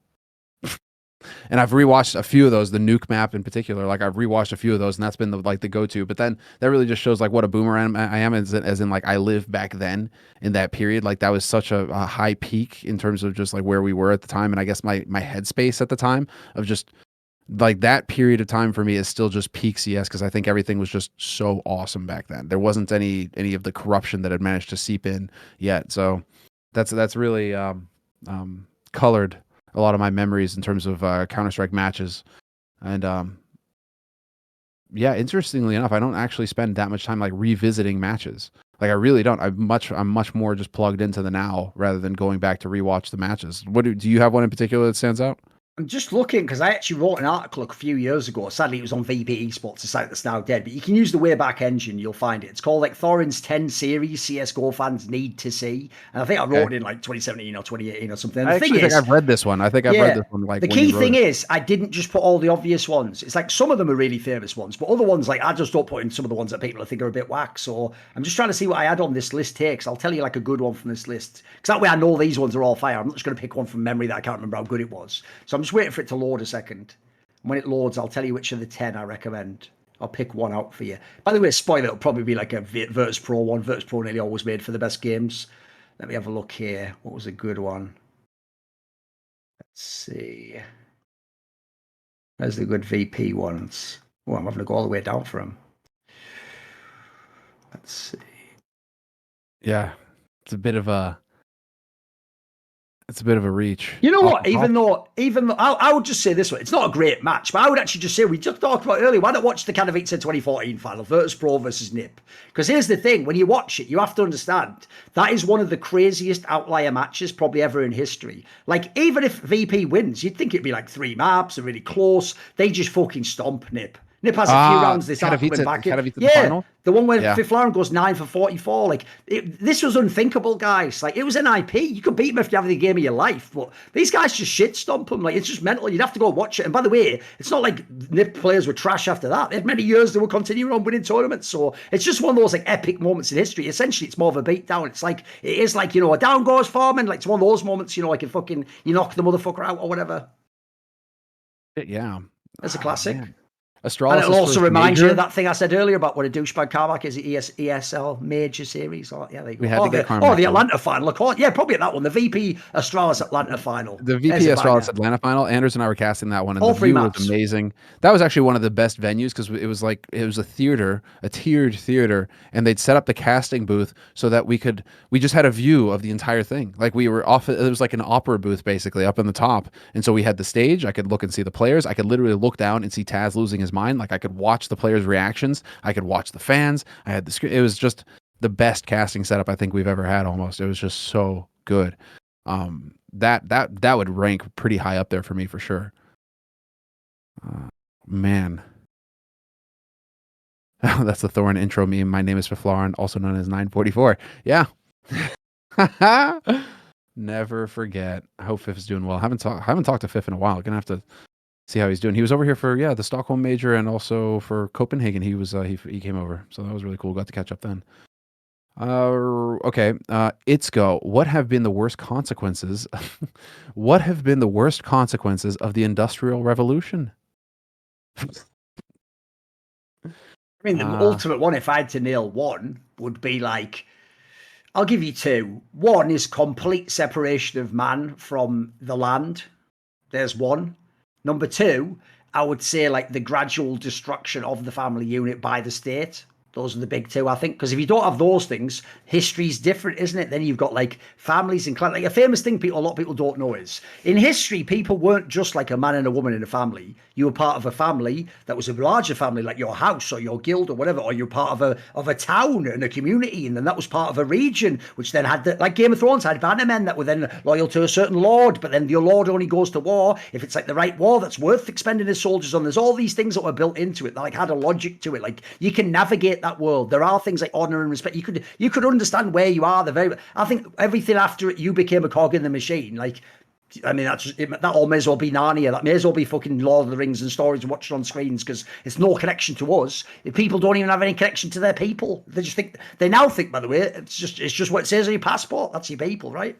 Well, that's actually, I guess, the beginning of globalism in a sense. It was called something else back then. Yeah. Yeah. No, but I mean, that is definitely one of it where it's just like, oh, what is it? Borders are just lines on a map. Yeah. Okay. We're watching how that's been going for the past few years. And the answer is not great.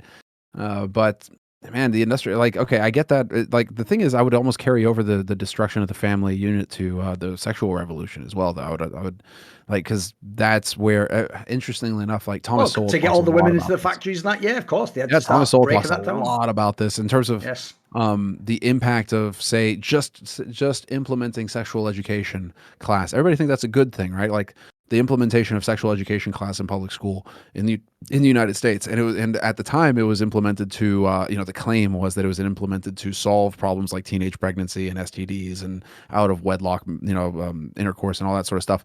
When in fact, according to Thomas Sowell, at least, all of those statistics were on the downward trend, were actually very flat and going down, decreasing. And it wasn't until the sexual revolution happened, and then they started putting sex ed into class and emphasizing sex and sex and sex and sex, where it just literally went whoop right through the roof.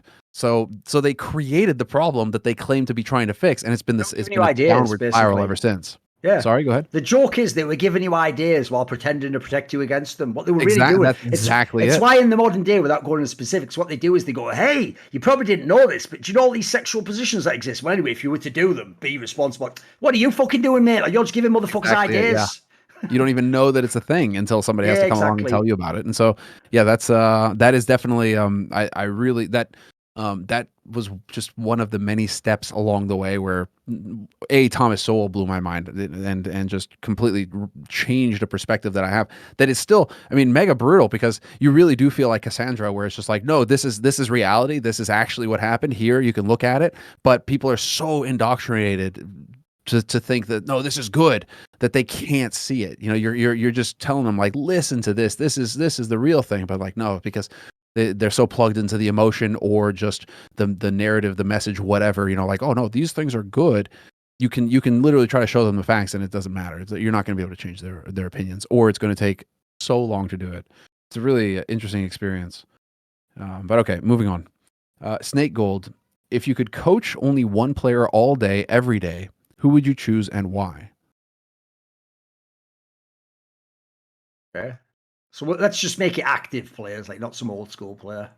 Yeah, I guess that's the sort of thing. Okay, so hold on. If you could coach only one player all day, every day, you'd have to be able to get along with that player.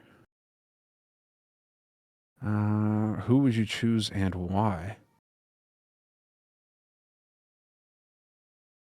Oh, that's I mean, funnily enough, I don't know. Like No, you'd have to try and go for one of the younger players. That's the thing. You'd have to try and go for the player who actually has a track record. For whatever reason, my boomer ass was just like, yeah, I'd coach Forrest, because he'd probably just, need to go, he wouldn't be grinding 12 hours a day. But then again, he isn't going to have much of a career left. But he'd be fun to hang out with. Forrest is a mega nice guy and mega talented, so it'd be fun. But are you going to do anything? Probably not. Did you have anybody that popped out into your mind? Yeah, I have two. Because people, I actually think this is a mega underrated part of Counter-Strike. I think people who actually need a lot of guidance and especially a lot of support around them, even if they don't seem like they're asking for them, are people who play entry roles, because that can be the role that is like running through a brick wall. And that can demoralize you, even if your team's winning. You might just think, I keep losing this duel, we're barely winning, he has to win this clutch. Like, that's the hard. So I have two players I would pick. I would take either Config, because I've always thought he had the raw skills to be, in theory, the best player. I just feel like as a player, I don't know where his head's at. I don't know what he's thinking halfway through a game, or when he faces problems, or he gets picked off. Another one, I was thinking the other one was Axile from Cloud9, because he's another player I think is phenomenally talented, but sometimes I see him just go missing in a game, or it seems like something gets to him and he hasn't quite broken through. So I think it's an unusual angle, but I thought maybe these players, I'd try and give them sort of the mental framework to be able to handle the ups and downs. The ups and downs. That's actually a really interesting point, because like those players, that role in particular, you don't survive unless you have your team behind you, that backing you up. You're right, because like it is one of the things that's actually most impressive about Apex, in the sense that he was able to do that role and get shit on for years and years and years, and still then evolve into a different role and keep going and all of that. Because I mean, talk about, yeah, like you say, running through a brick wall every time. You're the first to die most of the time. Or like Freakazoid back on Cloud9. I mean, they didn't go on to do, but it always felt to me like he had the right mindset. He was like, yeah, Sean Garrett tells me to go, I go. I'm like, all right, fucking hey, that's a teammate that you could work with already. He didn't have the raw skill to just start clicking heads and like pull off those crazy entries, but he had the mentality that I feel like you need on a team. Do you have someone's coming to mind for you? Is there someone you'd always like to have helped do something or improve in some way? I'll give you one more. There's one more that I do think of. It's going to be funny to people because obviously there's no universe I'll ever be coaching a Brazilian player. No, I'm not going to be a coach anyway. It would actually be Kei Serato from Furia. Like, I actually think this is one of those guys where it's like, I want to have like an intervention and let him know, like, you are aware, like, you are like one of the most insanely skilled players probably ever to play Counter-Strike. Like, what the fuck are you doing? Like, sometimes you just play like a normal player or you just make like boneheaded mistake. Like, if you ever like harness your game and really go hard and studying it, your skill will just take you to the top, mate. Like, if you ever seen this guy's aim, it's fucking unbelievable. Go watch like a POV of him when he frags out. It's mental, mate. He could absolutely be one of the greatest players to ever play. At the moment, he's just a very good player, and there's a big difference between those two. Yeah. Yeah, that's a fair point. I don't really have anybody to match you on this. I feel like you've actually picked the interesting ones, but it's all good. Yeah, this isn't a topic that I've particularly put any The thought joke into. is, like you say, you just coach simple, and then you just go at the end of the day, you just come out of your hammock with a book like, what have you been up to? And you go, did like 50 games, drop 40. You're like, well done. I coach him. I coach him every day. It's all... And I'll take 10%. Exactly, yeah, exactly. It's pretty good, not bad. There you go. All right, Ben, favorite 2018 Astralis Grand Final or Series? What were the narratives going into the series?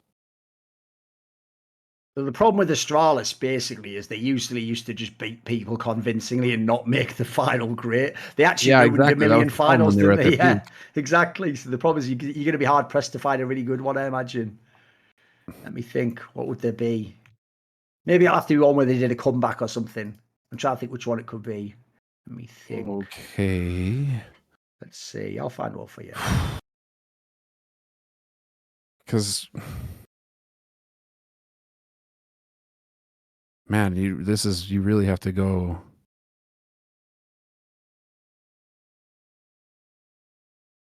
Face it Major versus Navi in the finals. I mean, if people don't know, that was also where right before the Face It Major, they'd lost to the North team in the Stockholm final. And then before the break, they'd lost to Navi in the semi-finals of Cologne. So actually, that was where people don't know this. Some people were saying Astralis was over, that they weren't going to be the dominant team anymore. And now all these other teams are there. But obviously, when they won that, they then just went on to like crush everyone's dreams and just roll over everyone like a steamroller. It's a pretty good one. It's a pretty good one. Oh, come on. Hold on. Let's see here. You know what? I'm going to say the first one. The first one they won, which was DreamHack Masters Marseille. It was only their third event. At the other two, they'd made the quarters and they lost to Navi at Star Series. Then they made the semis at Katowice and lost to FaZe. And then Marseille was where they just murked everyone except Team Liquid in the group. Everyone else they just wrecked completely. And in the final, this was where Simple... I think he even won the MVP in this one as the second place guy and like fragged out. Did he do that? Am I just making that up completely? No, I think he did. I might be wrong on that, but all I remember was that was the one where Simple famously clapped for Astralis when they beat him or whatever and started the new Simple thing. It was just you just realised when they won this event, like, holy fuck, if they could do this again, like, they're going to be unbeatable. And that was like the foreshadowing of who Astralis was. They just were unbeatable. Yeah, looking at the stats now of that one, 152 rating for Simple across 10 maps. Device had 138. So I mean, it was another one of those tournaments where he's just winning MVP, not winning the tournament. Yeah, that was why we call him the GOAT, guys. We call him the GOAT for the year. We didn't even win all the tournaments. But just like to put things into perspective, man, just to put things into perspective. Okay, so 2018, they finished that event. Device 138, Glaive 134, Zipnix 129, and Megas. Oh, they were wrecking 129. everyone 2-0, wrecking everyone. And by the way, they were beating people without you getting to double digits. There's 16, 80, and get the utterly fuck out. extinguishing. And that's on your map. They would just be like, get out, 2-0, next game. Yeah, easy. I mean, that's actually freaking ridiculous. I mean, it just goes to show just how dominant they were at their peak. Total freaks. All right, Pacey. You wake up. How many more are there, by the way? We have 4 questions. Oh, that's okay. Yeah, it's just I'm not checking. It's not like 15. It's go on.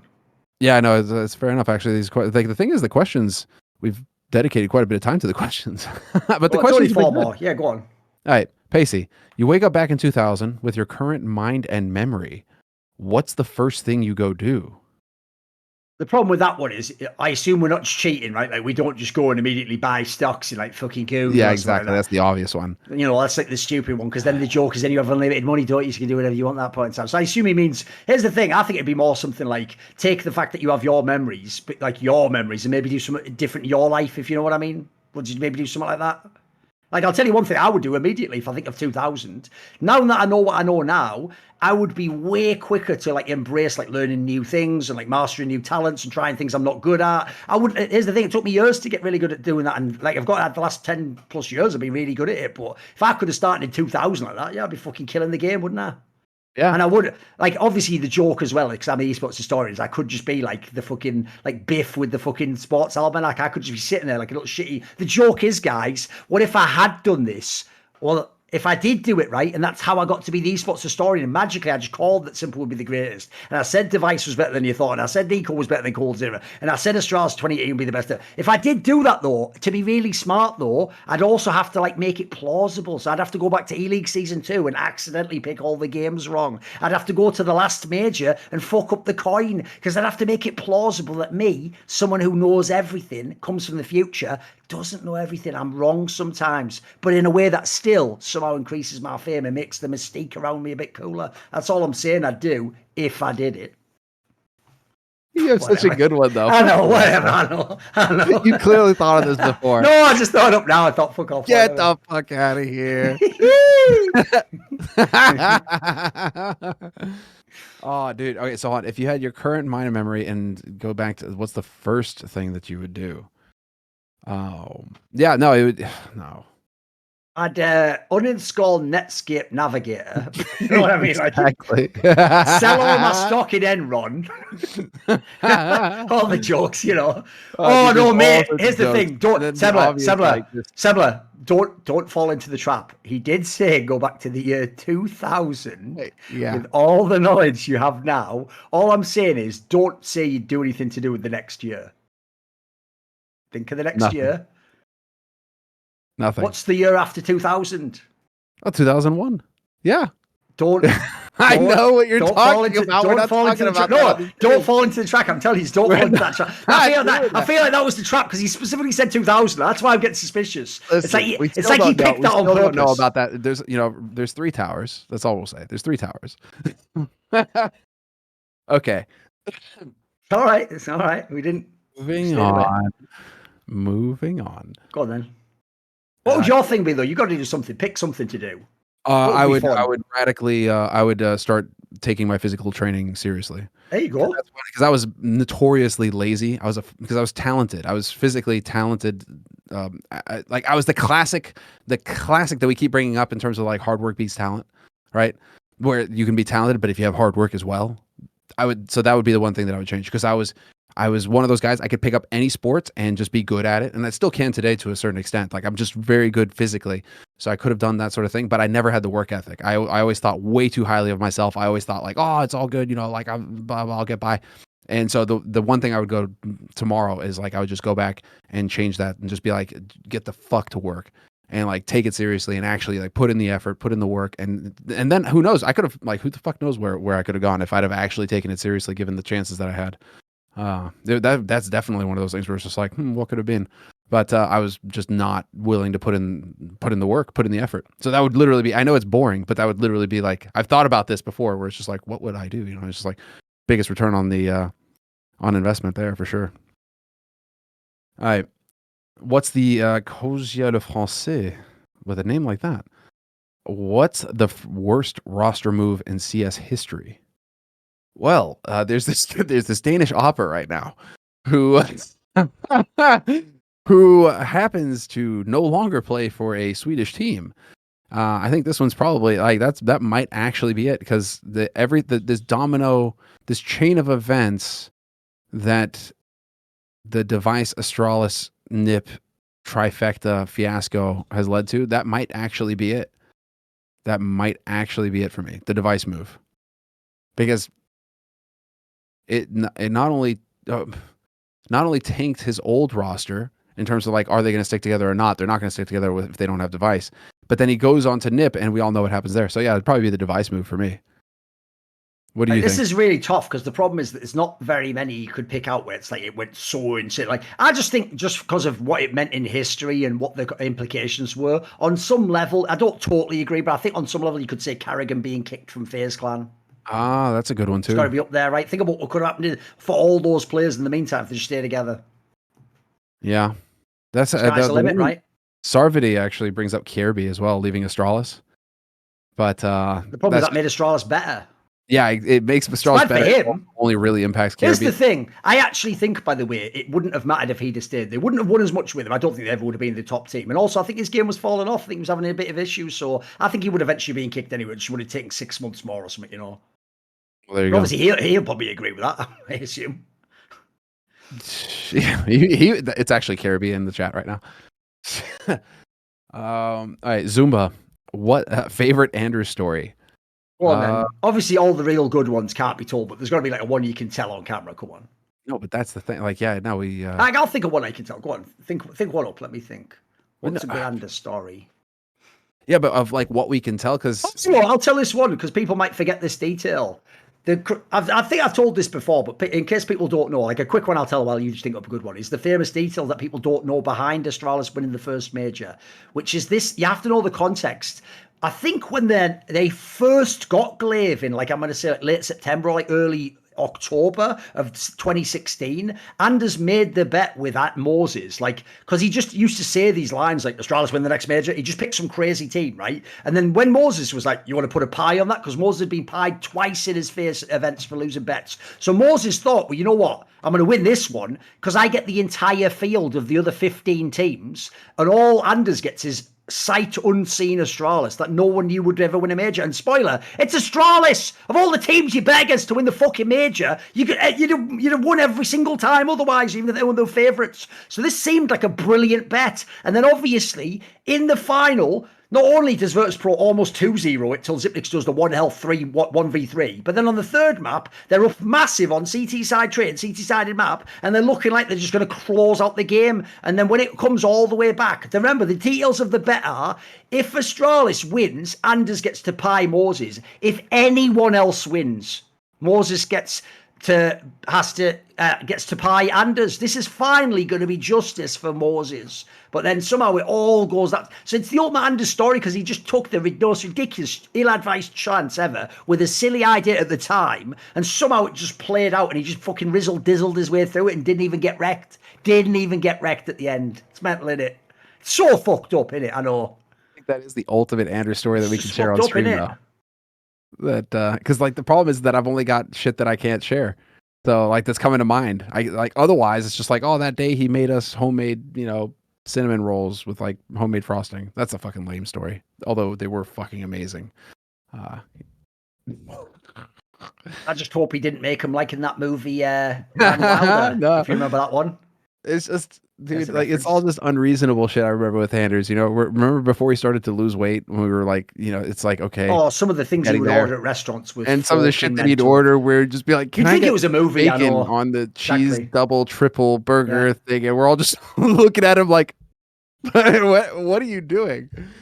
Yeah, dude. And then he fucking And then the lost a lot of joke weight, is so good like on him. he'd also use you as like fucking excuse. Like if you were like, I might get milkshake. Yeah, milkshakes sound good. Everyone milkshakes. Like just be you and him getting like, nah. Then you feel bad, like, oh bloody hell, I'm encouraging him to drink milkshakes. I like, you know what I mean? It was fucked up on it. I know.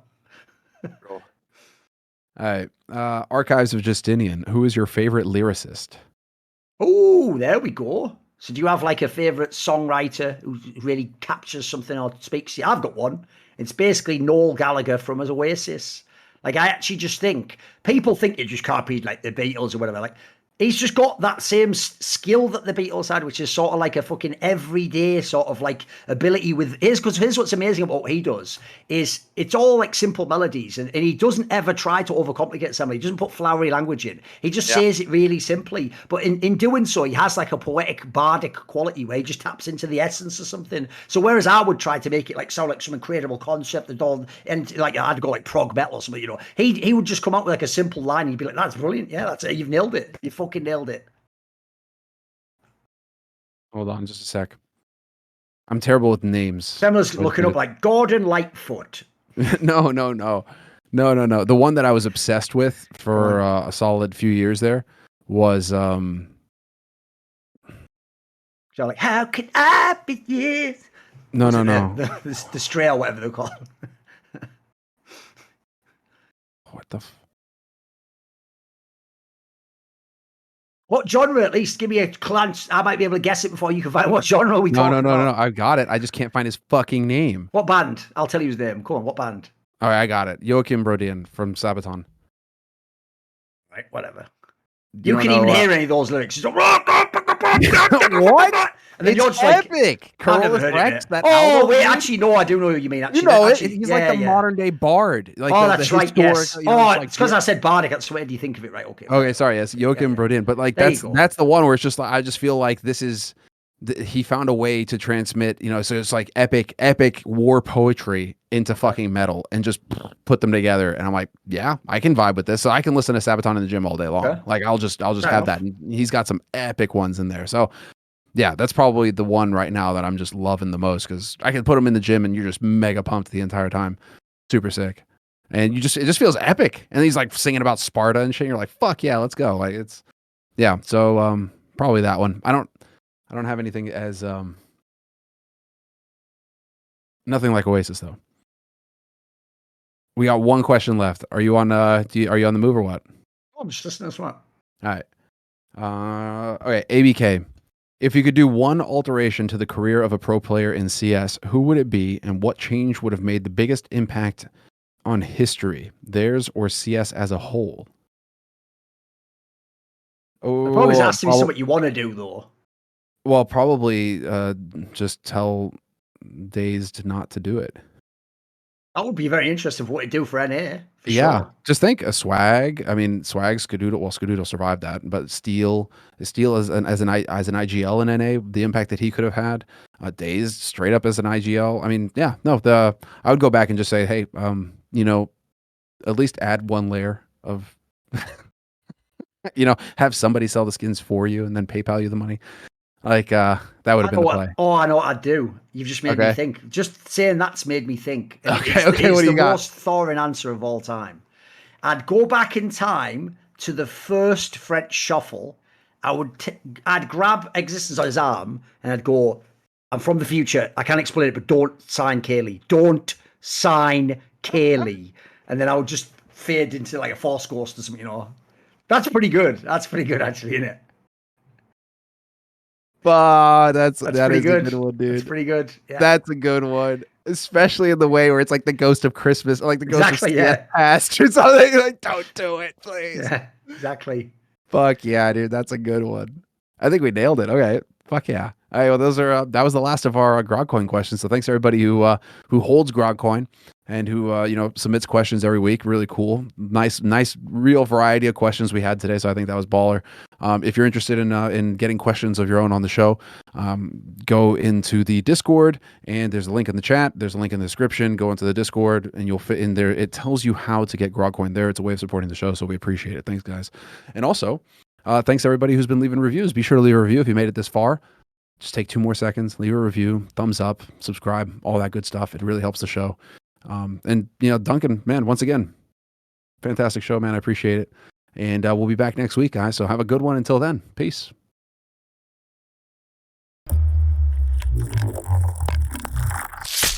Chris is still into the picture. Oh, I'm still very much in the round. Oh, Chris, he's found 3. It's down to a 2-on-2. Chris, can he close this with an ace? Oh my God! Gives him a chance at least, and this CZ kill could be everything. Finally, Zeus, he does something! Looking for a second, he connects it.